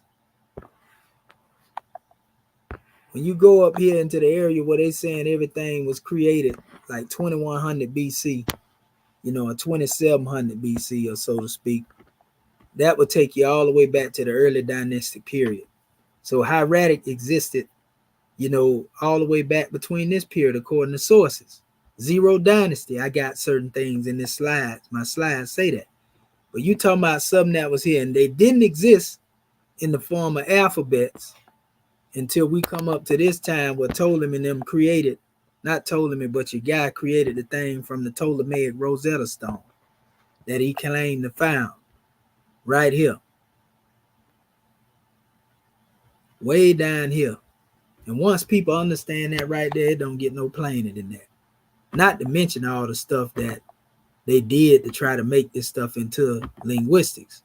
So I'm going to go back and start reading again when I was just speaking about what a language actually evolved out of. Like I said, it comes from, the first alphabet, which would have been the Phoenician. Let me go back over here. Here we go, right here. Okay, so I'm going to pick up where we left off at. So it says, again, on the other hand, it says it cannot have originated after the second type of the hieratic writing came into use at the time of the 18th dynasty. That is, it cannot be later than the 17th century. It's talking about Semitic writings. It says in Semitic writings is directly descended from the phonetic writings of the Phoenicians. They would tell you that. Most Hebrews would tell you that. Most Arabs would tell you, that they trace their particular writing back to those sources, but those sources go back to Kemet. It says the possible limits lie therefore between the 23rd and 17th centuries. And there seems to be no reason why we should not provisionally accept the approximate date, which has been proposed by Diderot. Diderot was also another one of the ones that were around during the time of Champollion. And they saying that he was the one that should have had the credit for what Champollion learned. But it says, and placed it in or about the 19th century BC date. It says, which will allow the ample period of 10 centuries for the considerable developments which are exhibited when we first meet with the Moabite inscription. And I'm going to show you something because that's what's next. I'm just reading this to lay the foundation and the premise. It's going to take us a little further. And the Moabite and Phoenician is basically hand in hand, family. So that's why they call some of the original Hebrew writings, Moabite or Proto-Canaanite, Proto-Sinaitic. They got a couple of names they use.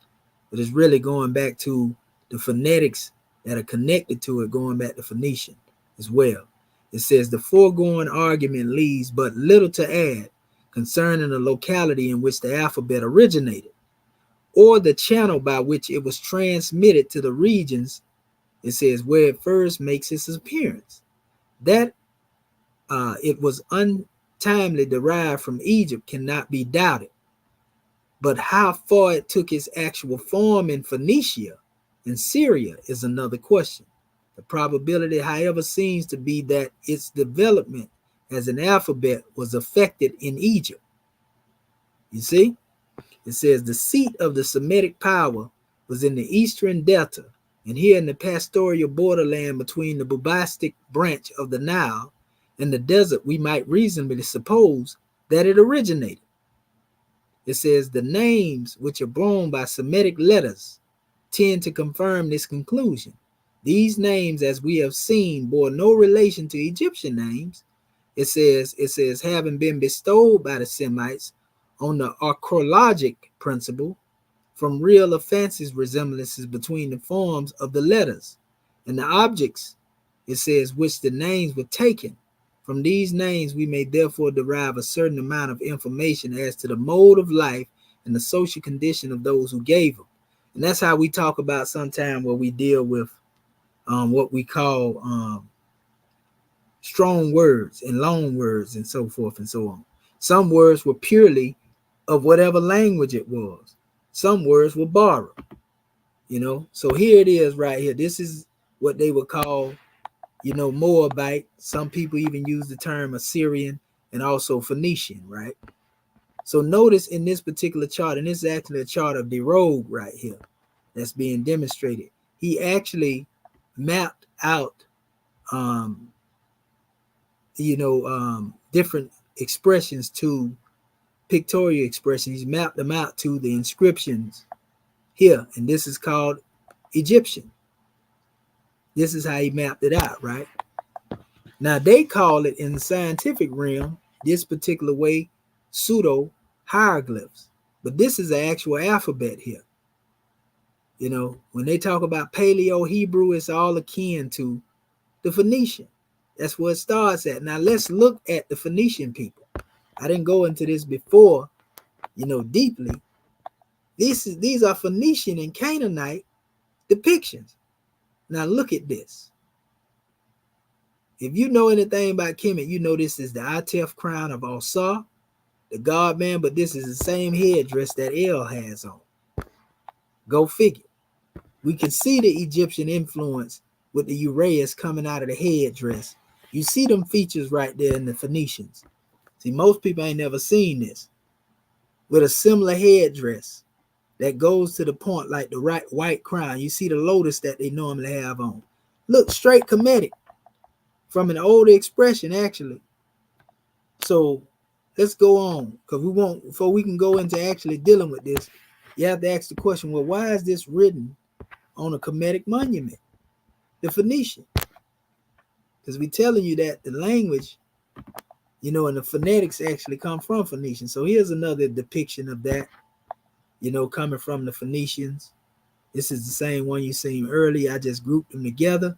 You know, good and well, them ain't no European right there. I guarantee you know somebody that favor right there. Look like somebody you know. You know, I guarantee you look like somebody you know among our people. You know what I mean? These are the Phoenicians. Phoenician, Canaanites, all that term Moabite, you still talking about the same people. Look at this. This ain't Egyptian, this Phoenician. It's Kemetic, it's Egyptian, but I'm just saying, this is actually from the Phoenician people. So all this been going on all the while, and our people don't know it. Look at that. Come on, man. This Phoenician as well. It's dealing with Canaanite culture as well. So Prophet Noble Drew Ali was on point. Look at all of that. You know, when you come here, same thing. Another expression of a cherubim. Look at that. Ancient Phoenicia. Come on, man. We can't make this stuff up. That look like Heru. Hethar. You know? This is also another cherubim. Look at this. You can see Phoenicia was most definitely influenced by Kemet. Minus doubt or contradiction. We can go on and on with this demonstration too. We know them definitely was our people too. Look at that. You know, good and well, that ain't no European with them broad features right there.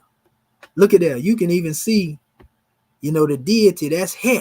For the people that don't know, He is the deity of time in ancient Kemet, depicted on a lotus, at the top of a lotus. And you see they're dealing with the Samai Tower that Tahuti and Heru demonstrate, the tie-in together, the unification of the land being demonstrated here, or sometime it is Tahuti and Set. But they got a Phoenician version of that. Look, with the Phoenician letter here. That's a Phoenician letter right there. You see?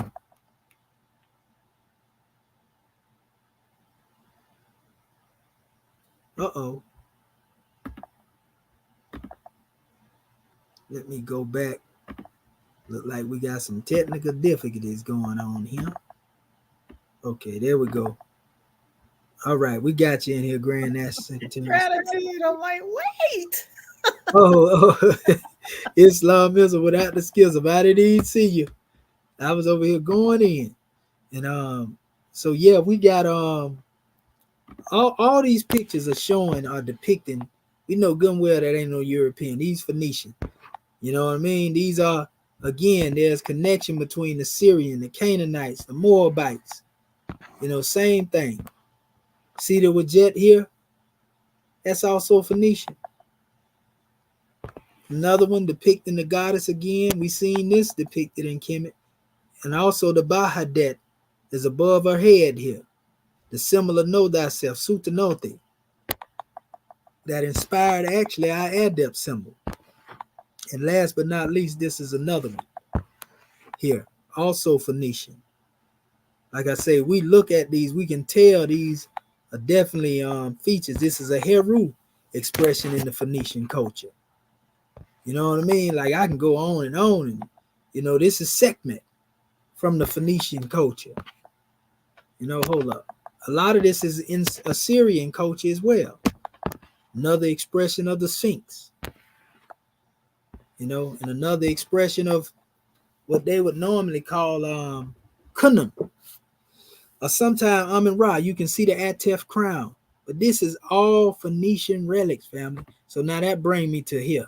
And I'm going to get up out my little slide before I give, the people that want to try to come against us some ammunition, to try to come up against what we got. But here we have, I'm going to show you this. This is the rogue again. The rogue is being referred to. This is a script that he have.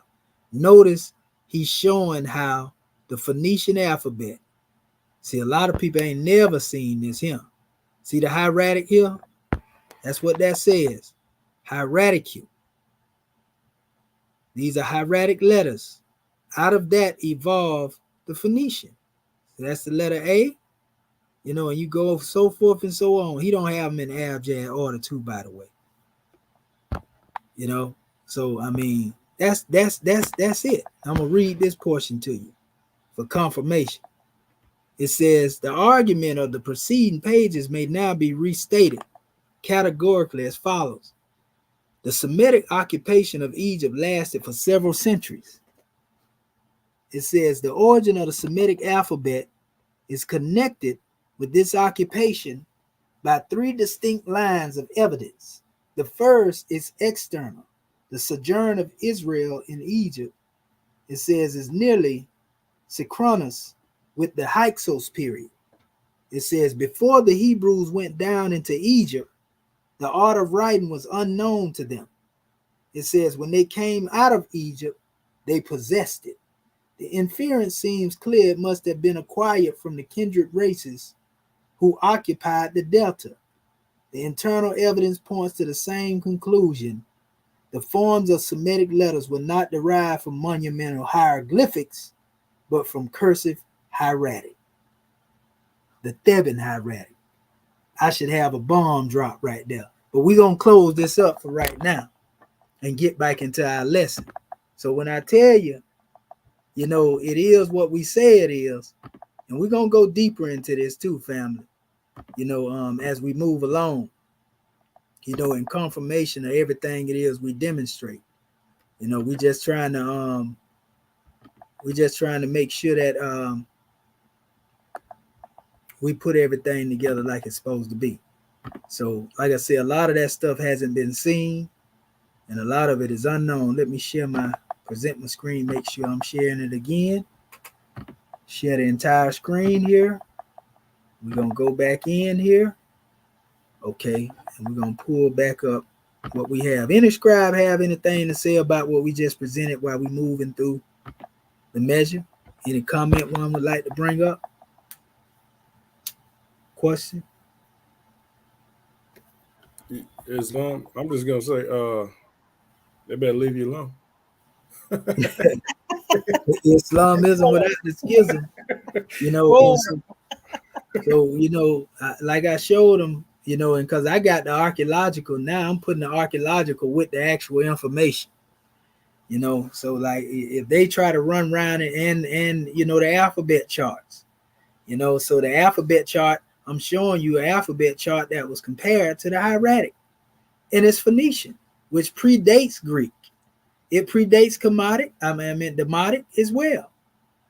You know what I mean? But all of what we call phonetic alphabets starts, as far as the phonetic side, you know, through the Phoenicians. And that's why it's called phonetic, because it comes from Phoenicia. You see what I'm saying? So, man, they better stop it. So if all of that predate that, then that's what we need to be using, you know, to actually deal with proper transliteration, because it's the earliest phonetic that derived from the hieratic, instead of coming all the way up into the Coptic and using the Coptic, you know, as such. And then they really didn't even use Coptic. They was actually using Greek, which we call, you know, they took away by 7 letters to make the Greek. Because, you know, it's like 32 letters in what Coptic, and like 20-something odd ones in the Greek. Go ahead, Brother Marvin Epplesby. Yes, sir. You were saying, I think I heard you said that we should be using The Phoenician in the order to Phoenician. deal with transliteration.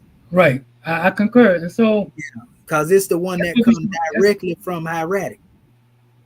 okay, I think that's what we should be about. Yeah. But you know, so that's just giving that we don't want to give up all the Jews, because you have somebody trying to science up something and go create some hodgepodge foolishness. You know what I mean? And so the main thing is, you know, we just point out to our people, you know, because they were asked, well, how do you get the transliteration? That's where you'll get it from.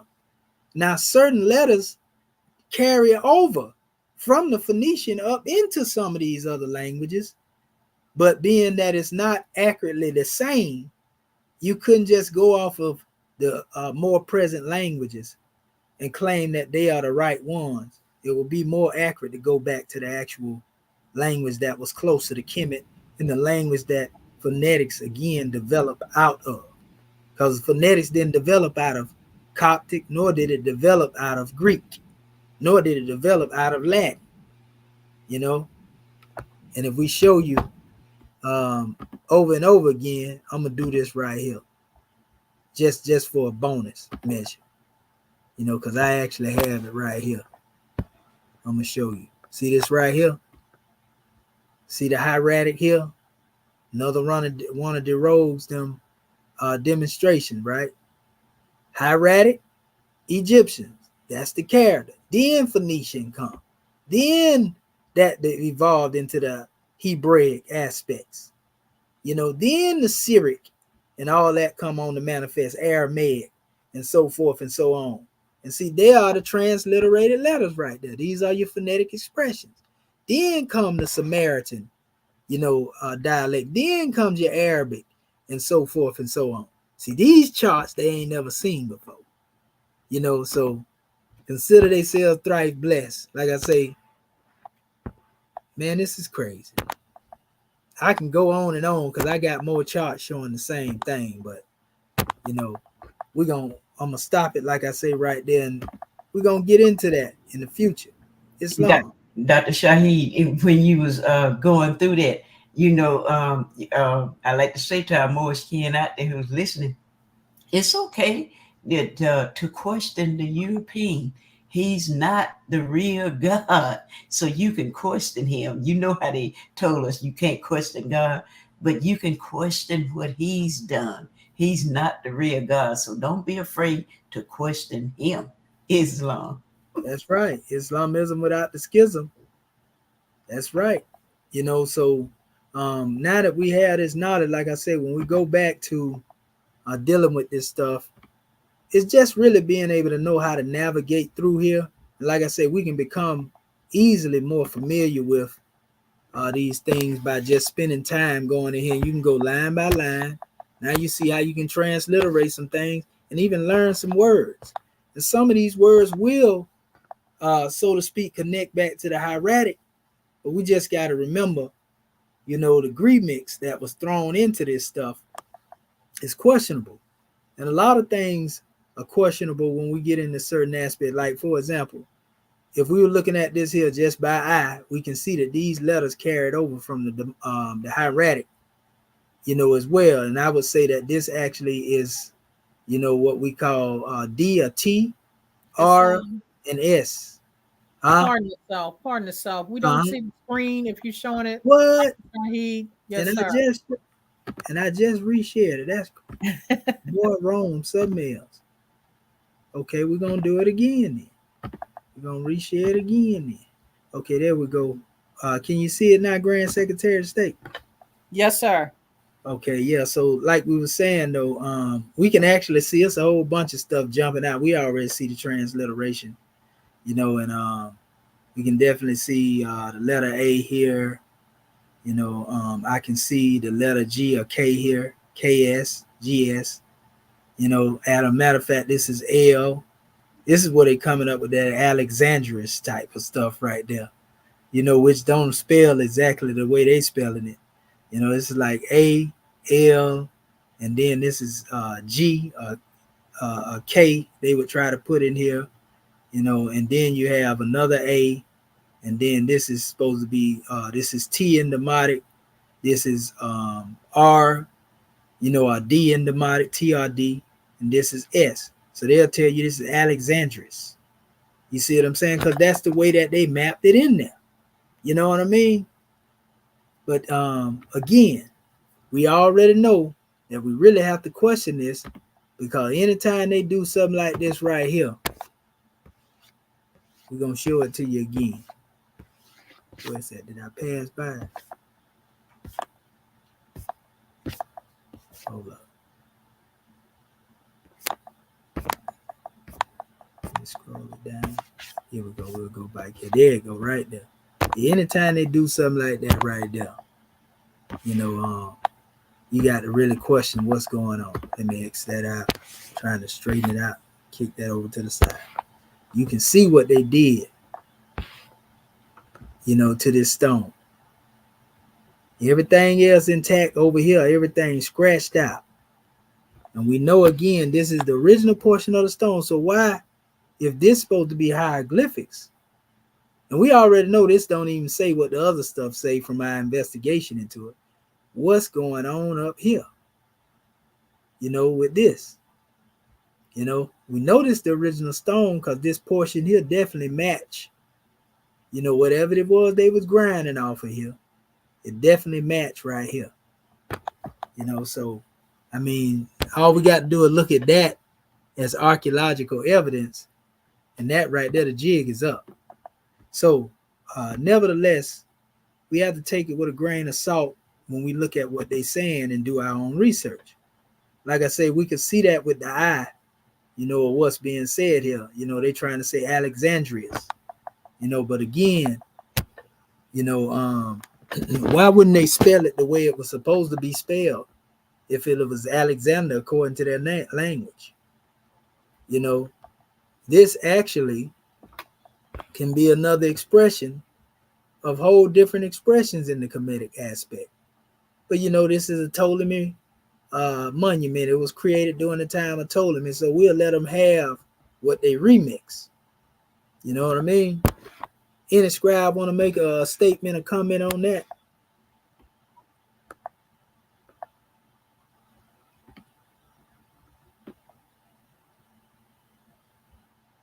Islam, having already risen, giving praise and honor with you. The thought that came to mind, family, was give back to Rome's. What is Rome?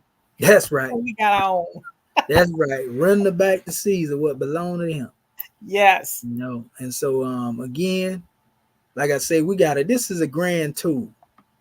And like we said, as long as we can navigate through it, powerful measure, we want to go back up here to the top of the tool. And we already dealt with the letter A. Again, hit the capital letter A. Let's go to the next word. Stag is what they used here. And this actually, the word is a wiryu, Hershey. And that looked like it might be German. We'll find out in a minute to see what's actually being said. So, and now you notice you will see also W is interchangeable with U. And where you? Okay. So when we come down here, now this right here, we can somewhat see a connection here. That's kind of sketchy in front a little bit, that one little letter right there. But the rest of it, we can see them taking it on out to wherever it is. This is sketchy though. I don't quite see the A there yet.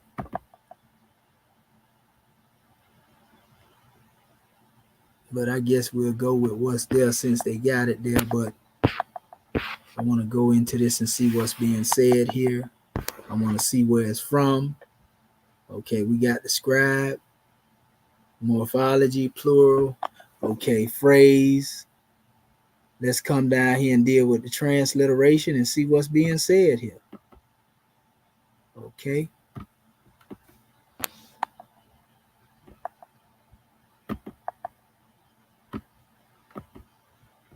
Here it is.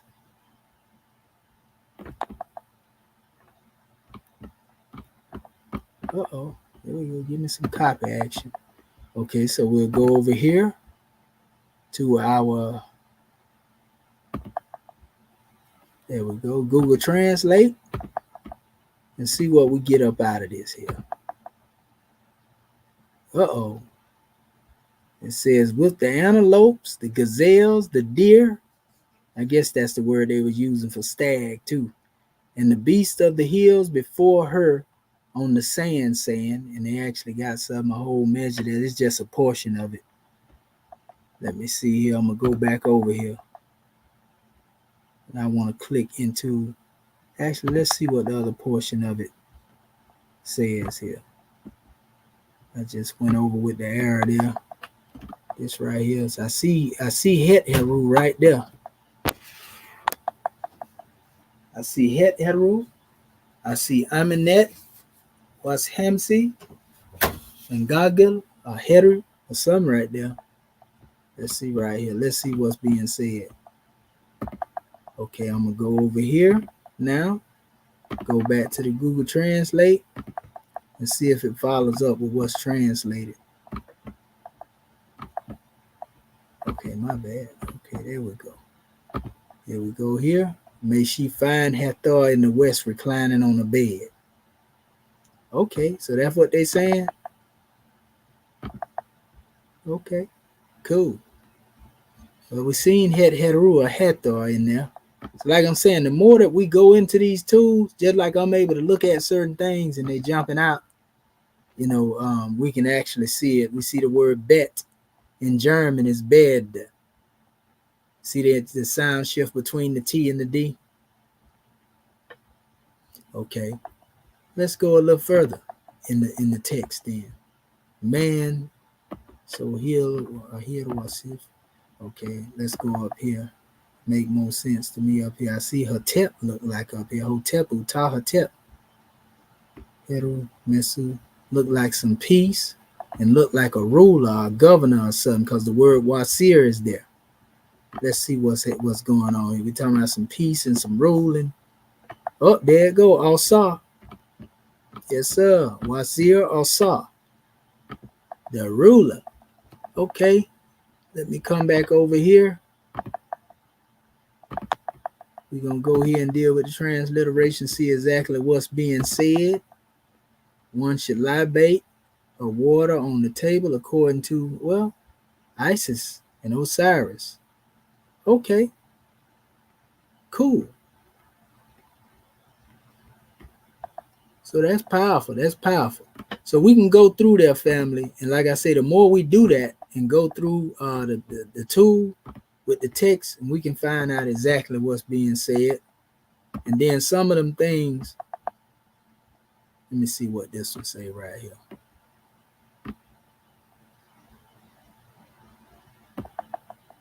It's good because the more we go into this one too, it's going to always go back to the hieratic as well. So we can actually be sharpening ourselves up on the hieratic while we going through the demotic, as we go through these special measures. So let me do this here again, copy it, make sure I copied it, go back over here and see what it says as we go further out in the translation. She should be given a position among the Westerners. So it's already talking about the West and the Westerners and so forth and so on. Powerful. So what word are they using here for this word Westerners? Okay. What nation? I'm in it. Right here. Oh.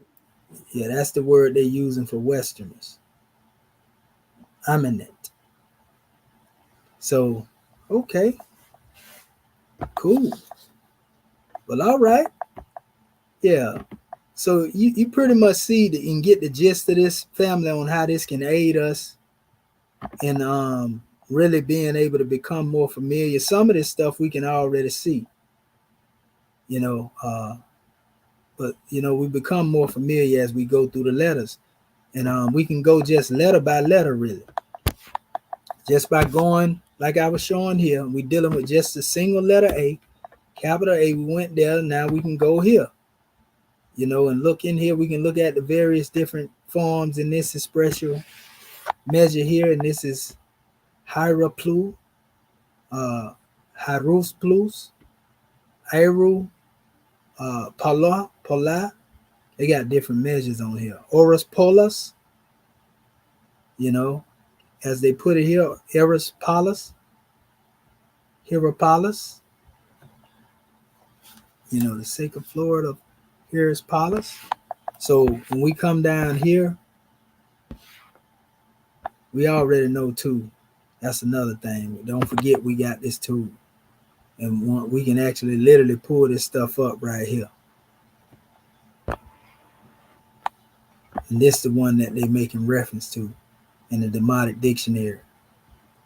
And the different attestations of it. They also have, the attestation right here next to it, even though you also have it in the actual tools here as well. And it's showing you where they come from. Remember, this is Cairo. It's giving you the time period, 115 BCE. We come over here and we deal with Memphis, 124 BCE, 111 BCE. They're showing you everywhere where they found these special measures. You can hit them. And again, remember, it show you exactly where they come from on the map. So as you hit it, it's going to highlight the map. Every time I hit the spot, it's going to highlight the map exactly where it come from. This like, this tool, it don't get no better than this, really. Especially, when it comes to the Demotic. Because, the Demotic has come a long way. I think the hieratic tool, once it gets developed to the same extent like this here, it's going to be powerful. This is another measure where you can go and search different words as well. So, again, when we come down here to this one, let me go down here real quick. Just hit one of them. We already know where it's coming from. We see what's being said. Let me scroll that over. I'm going to blow this up. And this is interim Ayaru. Look like Polus. Again, here it is here. And let's see what's being said here. Okay. Come on now. There we go. Okay, let's see what we got over here. It's just translated as it is, same thing. So yeah, we're gonna get further into this right here as we dig deeper, into the text and so forth and so on. And this really exercises to familiarize us again with the demotic. We really getting up into the language now. And the good thing about this is that the more that we do this, the more that we can advance in our ability to be proficient in the actual language. You see that there's certain words that's already popping out at us.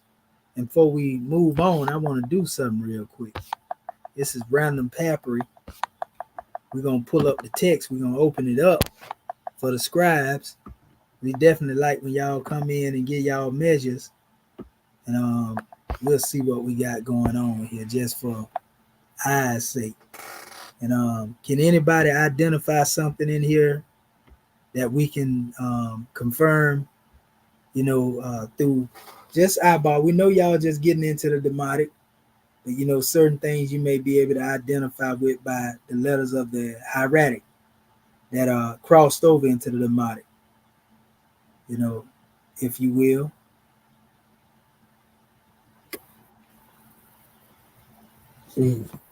Is that the D? I thought that was an M. Okay, on which line? There's the first line up there, coming from how we read it, right to left. That little. It's on the first line, but hold up, I'm gonna move it across, and you just tell me when to stop. Okay, right there, right there. Yeah, that's definitely the D. Okay. Most definitely. Definitely the D. The F is a little bit down. And if you click into it here, go back. Hold up, let me go back over there where you was, good brother. Yeah. You say what now? The F is where? You talking about right here?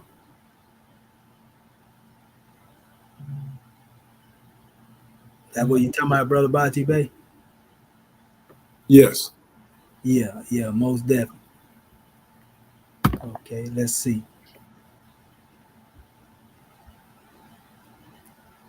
It's actually giving this as SW.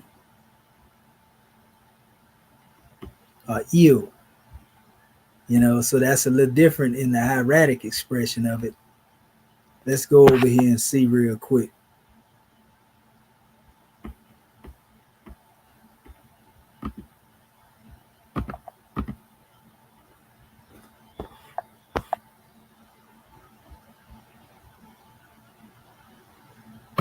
We'll go here and see.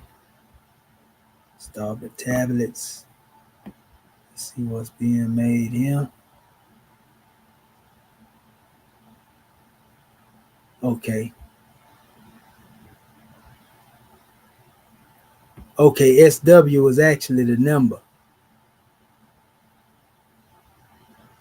That's the tag 20. Look like it's translating as fishy, but it's saying here, the boot. To boot. Let's see here. But it's transliterating as fishy. Look like it's a icon, and I wouldn't even. It just look like it would be like a fish, so to speak. You know what I mean? Looking at that little thing, now I want to see what this would look like in the actual. If they put what we call our. Let me see right here. We put an anaglyph up there. Let's see what the anaglyph show. No, it ain't showing it like that there. So yeah, let me transliterate this right here. That would have looked like fish though. Let's see.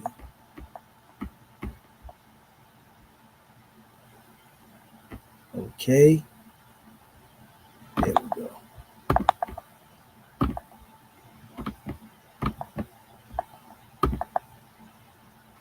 Yep. Fish it is. It looked like an actual little fish. In the way the alphabet is actually shaped. That's what kind of confirmed me for it. But then when we look at the actual thing here, it's calling it tabut. Tabutu, look like Tibutu, Tibetu. That's a whole nother measure there.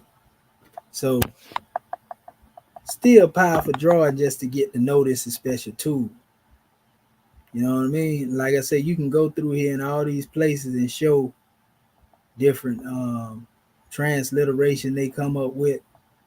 As we see, they done added certain things in here again. But remember, it's our duty to correct the errors made along the way. So yeah, these some powerful drawings. Is there anything that would like to be stated or questions asked again about our, just dealing with the tool? Is it some insight that our family was able to come into as a result of this?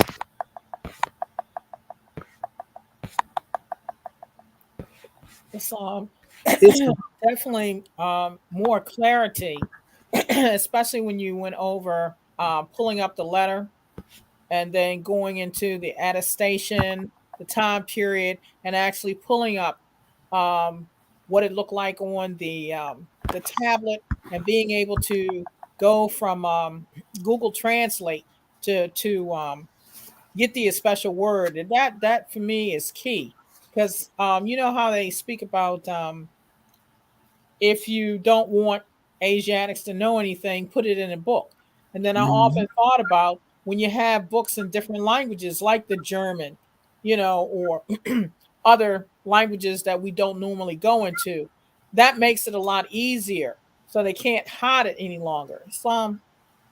That's right. Islamism without the schism, and we definitely can see just by the evidence of going into this, they definitely created their own expression with a lot of this other information. The key is really being able to identify what it is they have yet to touch, too. What they ain't really been able to put their hands on, so to speak. So, yeah, this is powerful information.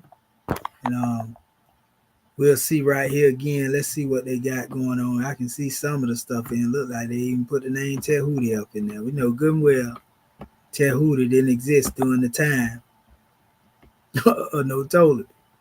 But it's just good to be able to point certain things out here.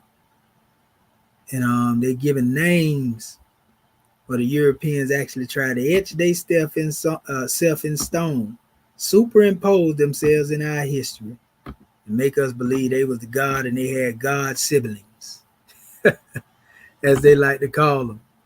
So let me go back over here. We're going to see what we got going. In the ring of Tot, yeah, they lying.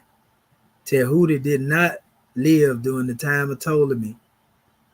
They had to be way back during the times of antiquity. They got their own branch. Cleopatra and his sister Cleopatra and his mother, Theoi, Egertea, the priest of Alexander, again, where they come from. It says the Theoi, Soteres, Adephoi, Egerete, Philadelphtories, Theos, Eupator, Theos, all these Greek names up in here. So what is they trying to do? The genealogy of Yeah, pretty much like the biblical text would do it. Yeah. They something else, man. Mm. It's just sickening to see this type of fooling. The priestess of E.A.R.S, man, that didn't exist in the Kemetic. Man, they better stop it.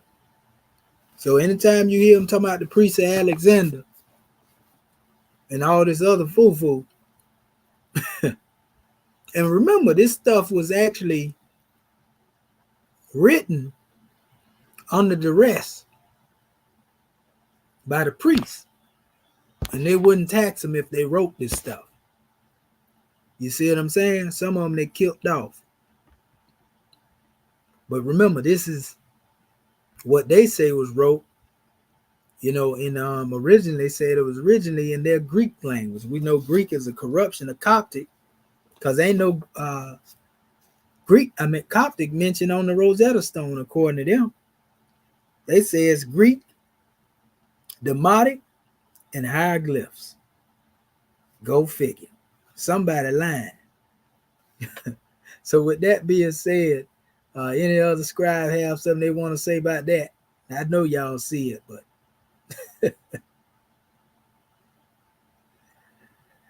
all right. Going once, going twice. Well, all right, we're gonna go to our Grand National Secretary of State then, so she can give her full dissertation, and we'll keep it moving.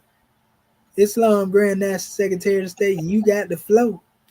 Islam, Islam, Islam, Islam, Moorishkin. First of all, I want to rise, giving all praises to our Father God Allah, giving honor to our Prophet Noble Durali, the last prophet in these days and times, giving honor to our Consul General of Texas to open our meeting according to law, to our National Grand Secretary, South Carolina, for reading our chapter, to Act One, and also to our panel and our family online, and also to you, Dr. Shaheen, for hosting a grand E.A.R.S class today. I just am, just giving praises to Allah, honor to the Prophet for this grand class because of your patience, dedication, gratitude to the reading from the Book of Fire from my scribes, to the chairman for putting that forth. And when you just brought out these various keys, especially in dealing with tying up the various languages and the chronological order of them, the reasoning why, the various source materials, it's just that's a wrap, and one wants to continue to dispute or go back and forth or what have you, then clearly you're not doing the research, or you don't want to do the research, or you want to continue to pull the wool over our people's eyes, and our brothers and sisters are waking up because the truth is out here. So it was just like I stated in reference to that tool. I was able to see other keys that I had bypassed in dealing with the assignment. Now I can go back and pull it up and be able to do a check and balance on the self, and as Dr. Dendra was saying, do more in reference to speaking it, to become more comfortable with that. But just being able to run letter by letter and all of the tools that our Japanese brother put forth is indeed an enhancement to our special study. So it's just so many keys that you brought forth, Dr. Shahi. Much gratitude to you. Even going over the aspect in reference to cursive hieroglyphs and hieratic gratitude to the questions and the answers from our students and also yourself. So just a grand blessing, giving much gratitude and honor, because I'm definitely enjoying class. Peace and love. Islam and peace and love. Yeah, we can go alphabet by alphabet and definitely find some grand insight. Just being able to go letter by letter. So Allah is definitely leading on, and victory is sure. And gratitude for the scribe, because this is what we've been all working up to really get involved with the text, so to speak. So Islam. All right. Well, let us call forth if our Grand National Chairman is on the manifest. We want to hear from him. Islam. You there, Grand Man? He's not available at this time, National Assistant Grand Sheik. Gratitude. Gratitude. Well, we heard from him in that Book of Fire. Praise be to Allah. But what about our National Grand Sheik, Dr. Serapis Amin Rael? Islam. As close as it falls. Oh man, that's that thought the Prophet brought, Sheik. Islam. Yes, sir. Yes, sir. We, in this grand presentation, we just been drawn off of the historic perspective from which these notes, digits are coming back to us, and how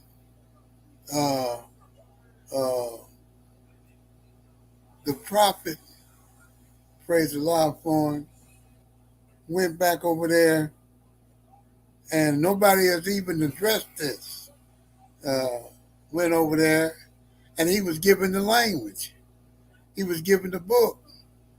He was given everything it took to raise us about that grade that we was in.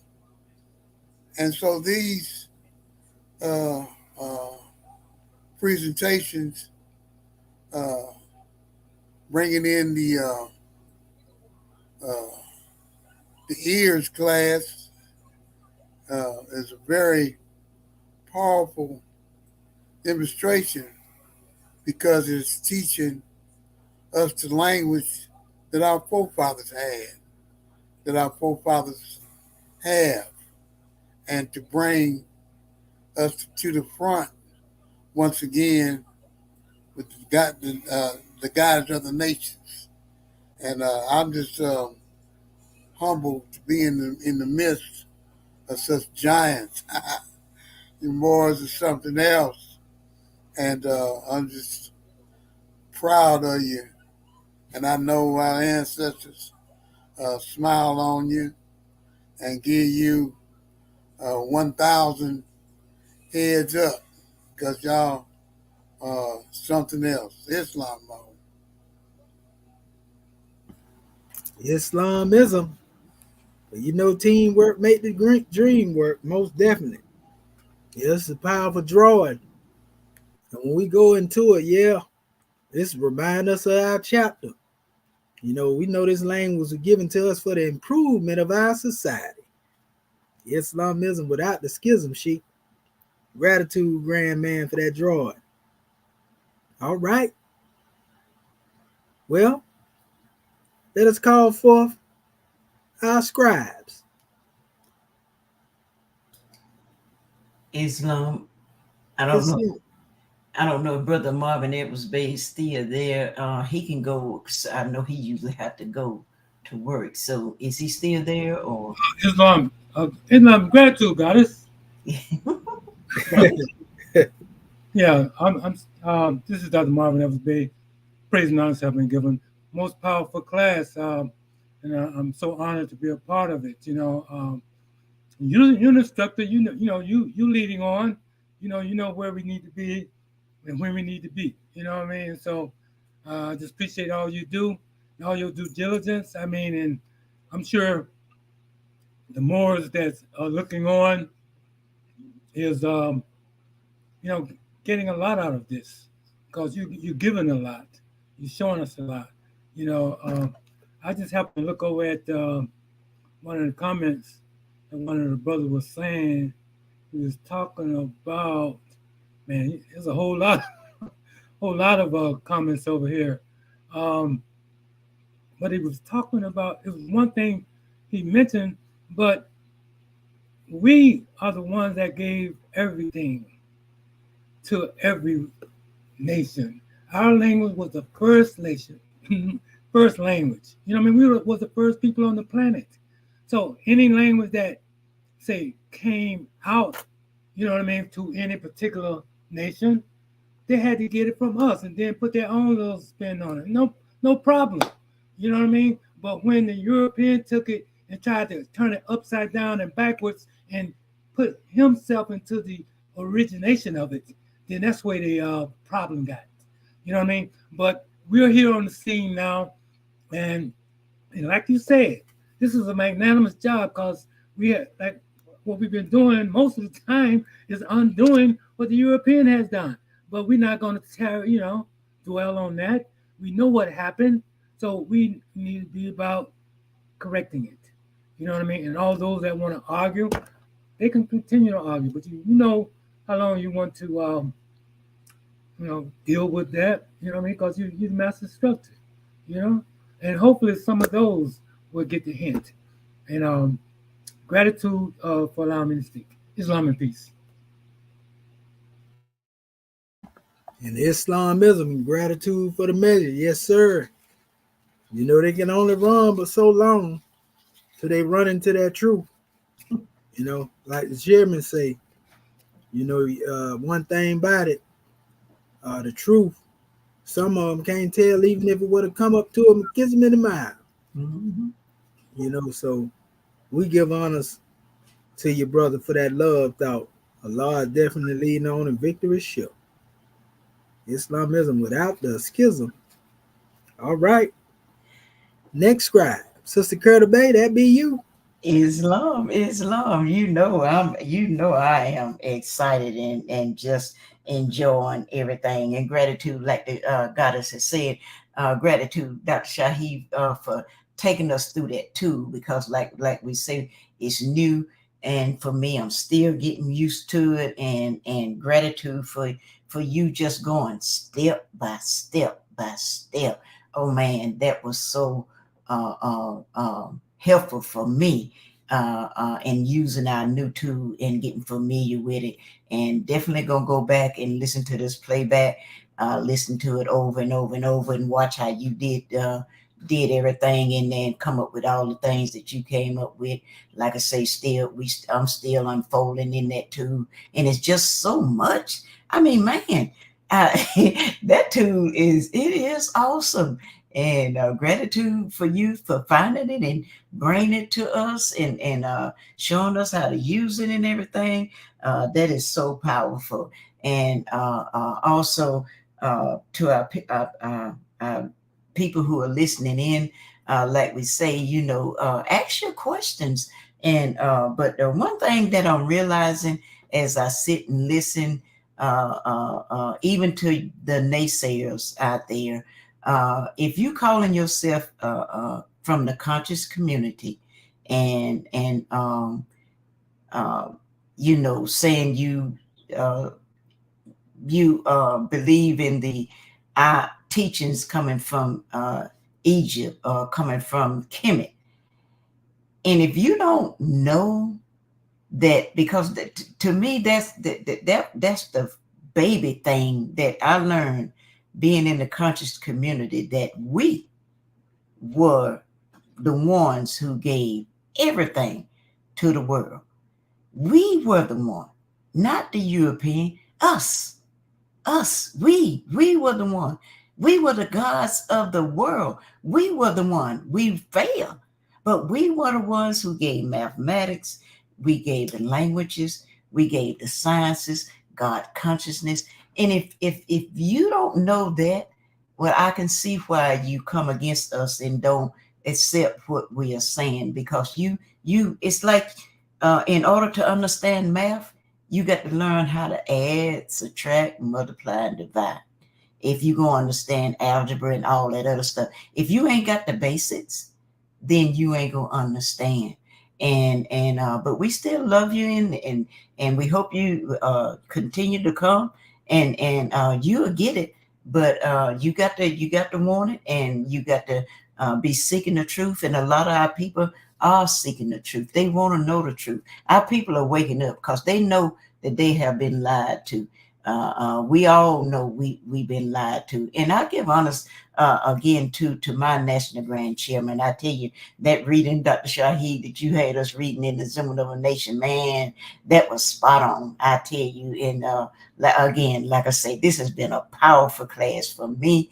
I tell you, you just keep me all wound up, God, man. I mean, it just powerful information. And I'm like, this is what I've been waiting for. This is what I want to learn. This is what I've been waiting for all my life. Actually prayed for it before I even knew anything about a government.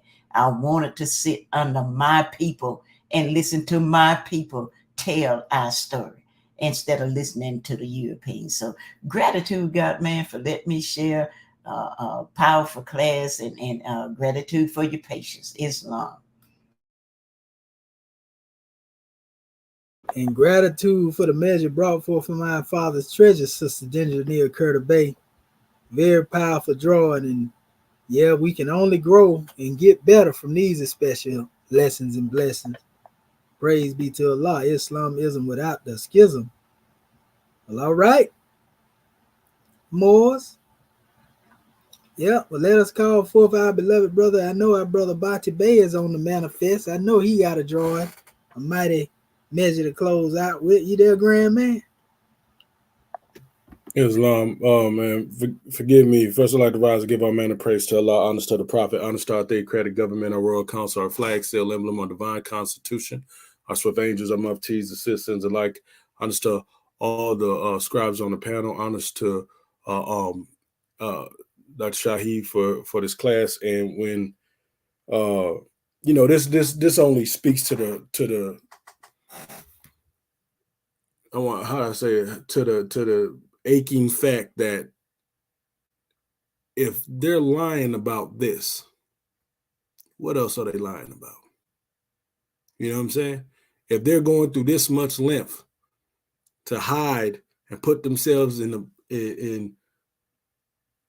history or antiquity that doesn't belong to them, what else are they lying about? Maybe they're lying about you being black. Maybe they're lying about you being African American. Maybe they're lying about there's freedom inside their, I call it a corporatocracy because it's ran by corporations. But what else are they lying about? It means they're going to lie about who you are. And if they're lying about who you are, then obviously you must be way more powerful than you can ever imagine. And so this is why, it's like untangling. We got a ball of wires that's tangled, and the prophet said he came to reconnect those, or mend those broken wires. Well, this is part of the mending. Going back and bringing forth what we had, what is ours, and you see how it don't take nothing but a little bit of time, patience and perseverance, a little fortitude mixing in, a little obedience mixed in there, and you see that mirage that they putting forth is crumbling. So with that, I give honors to everybody here in the sound of my voice, and peace and love and gratitude. As long.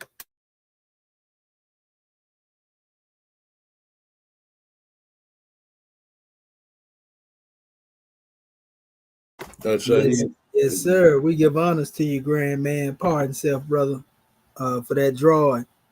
But this is very powerful. When we go into this special knowledge, once we understand, what has been given, it don't get no plainer than that. And that's the main thing. Like you said, most of our people, they don't really believe in anything outside of what Rome has told them. And that's the main problem. Like if Rome didn't say it, they don't want to deal with it. And I had close on this note too. I'm gonna share something with our family. I pulled this out a while ago. And this is very powerful information we put out here. We actually made some reflections off of this. A lot of people like to criticize our holy prophet and talk about him not going to Kemet. And we showed that the same stuff they try to use here, because they say, well, who is the Thomas Timothy Drew? In all actuality, we know the prophet was adopted. You know what I mean? And so there's a possibility of misspelling names and everything. But my main thing is this here, is that when we look at the activity in this census record, and they're saying that, this was supposed to be the prophet in his earlier stages. And we see certain things signed on certain information. But if you come up here from the time they're using the term Thomas Drew up to the time where they get up here to the last portion in this census document here, you see, hold up, let me scroll it up. And it ain't attached to this particular one here. But in the last, it's another measure here. If you notice, they use the term Eli Drew right here, which was basically a miswrite, if you will, of Ali. But they identify, the prophet as being a porter here. But this period in between, there was no activity going on from 1900 all the way up to 1916. And so Prophet Noble Drew Ali was said to have left for Kemet in 1902. Around the time he returned back 10 years later, around 1912, so to speak, if we were to go into that as special measure.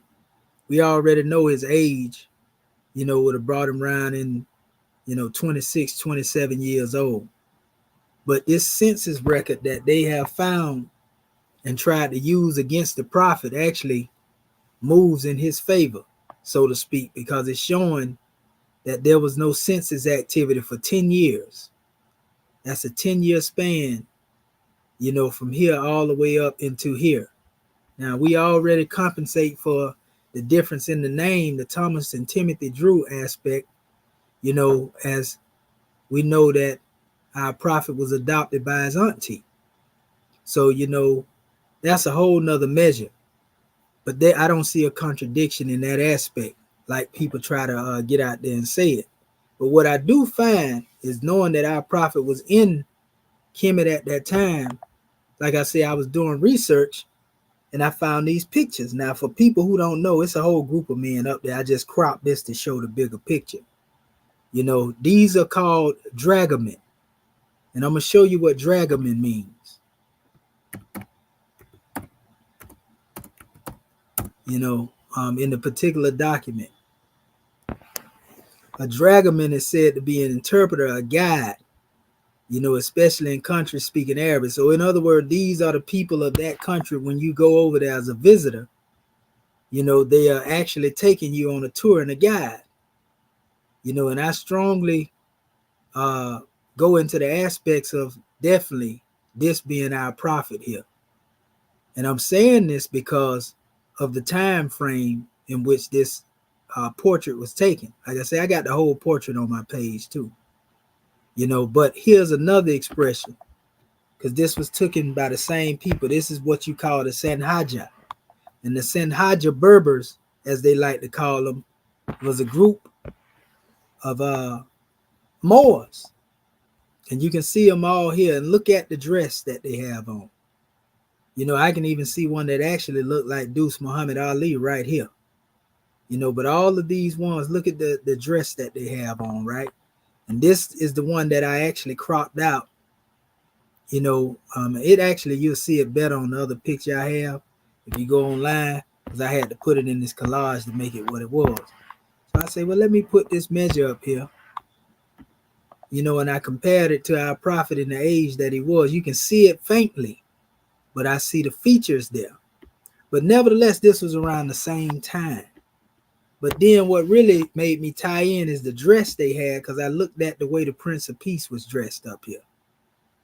And notably, he has on the same type of attire similar to what, these special Sanhaja are wearing with the vest, So, I mean, we can go on and on and on about this here, but that's a pyramid of Muslims right there, with possibly, most definitely, the grand man right here, in the midst of the adepts. But dragoman means somebody that's guiding somebody through a tour. So these individuals that were depicted here, again, the brother with the fez on here, definitely see, a strong, resemblance to our prophet at a young age. So all I can say, in due time, everything unfolds, but like we said, we know that he took that journey, and more will come out as I continue to dig, for certain things. A lot of stuff I come across, I don't even be directly trying to find it. It just pops up when I'm digging for other things, so praise be to Allah. I just say gratitude. Our prophet is truly a prophet, and he's indeed an Egyptian adept master. So gratitude. We definitely got to give honors to that grand man right there. Yes, sir. Our Grand National Chairman, Dr. Akin Pert M. Heru, took the coming back. I'm pretty sure even the garb that he had on was inspired by what his adept instructor was demonstrating as well. So Islamism without the schism. We love you. And at this time, we're going to turn it over into the hands We done already turned back the hands of time, but we're going to turn it over into the hands of Sister Dendra Nee of Curtis Bay. Islam. Islam, Islam, Islam. January 15, 1929. A warning from the prophet to be read at every meeting. I hereby inform all citizens that they must end all radical agitating speeches while at work, in their homes, or on the streets. We are for peace and not destruction. Stop flashing your cards at Europeans. It causes confusion. Remember, your card is for your salvation. Failure to obey these orders will be of severe consequence. We are for love, truth, peace, freedom, and justice. And when these principles are violated, justice must then take its course. Any citizen or group of citizens who hold malicious feelings toward the government or the prophet or violate the divine covenant of the Moorish movement will receive their reward from Allah for their unjust deeds. All true Moors will and must obey the law as laid down to them by their prophet. If they lose confidence in their prophet, they should turn in their card and button, cease wearing their turban and fez, and return to the state where I, the prophet, found you. This is a holy and divine movement founded by the prophet Noble Jew Ali. And if the prophet is not right, the government is not right. The prophet, therefore, is sending out the divine plea to all Moorish Americans that they do their part in protecting their prophet and the government. This is an everlasting movement founded by the prophet through the will of Allah to redeem his people from their sinful ways by the order of Prophet Noble Jew Ali. A holy covenant of the Asiatic nations. Ye are the children of one father, provided for by his care, and the breast of one mother have given you suck. Let the bonds of affection, therefore, unite thee with thy brothers, that peace and happiness may dwell in thy father's house. And when ye separate in the world, remember the relation that bindeth you to love and unity, and prefer not a stranger before thy own blood. If thy brother is in adversity, assist him. If thy sister is in trouble, forsake her not. So shall the fortunes of thy father contribute to the support of his whole race, and his care be continued to you all in your love to each other. Islam, Islam, Islam. This meeting is officially adjourned according to Act 2. Love, truth, peace, freedom, and justice. Go in peace, Moors. Islam. Great class, great class. Islamism. We the drag 'em in today, ain't we? I know that's right. Great class, Dr. Shaheed. Powerful measure. Powerful, powerful. Islam, Moors, we love you. Yes. We'll Love see y'all you too. Sunday school bound. Islam. Yes, sir. From which the guys and the guiders of nation arriving to rise. Islam. It's on. Islam, Moors. Peace and See love. y'all. Love you, brother Grand Sheik. Love you. We got you. Thank you, guys. Love you, Dr. Shaheed and Tribe. Love Oh, you. man, you already know. Yeah, we love each other. Yeah. Act That's 1, right. what they call it, Tree Migos. Islam. Islam, family. Peace and Gratitude. love, Moors. Peace We and love love. It's a moment of reckoning for our country and British republics. We have been enthralled as the NRA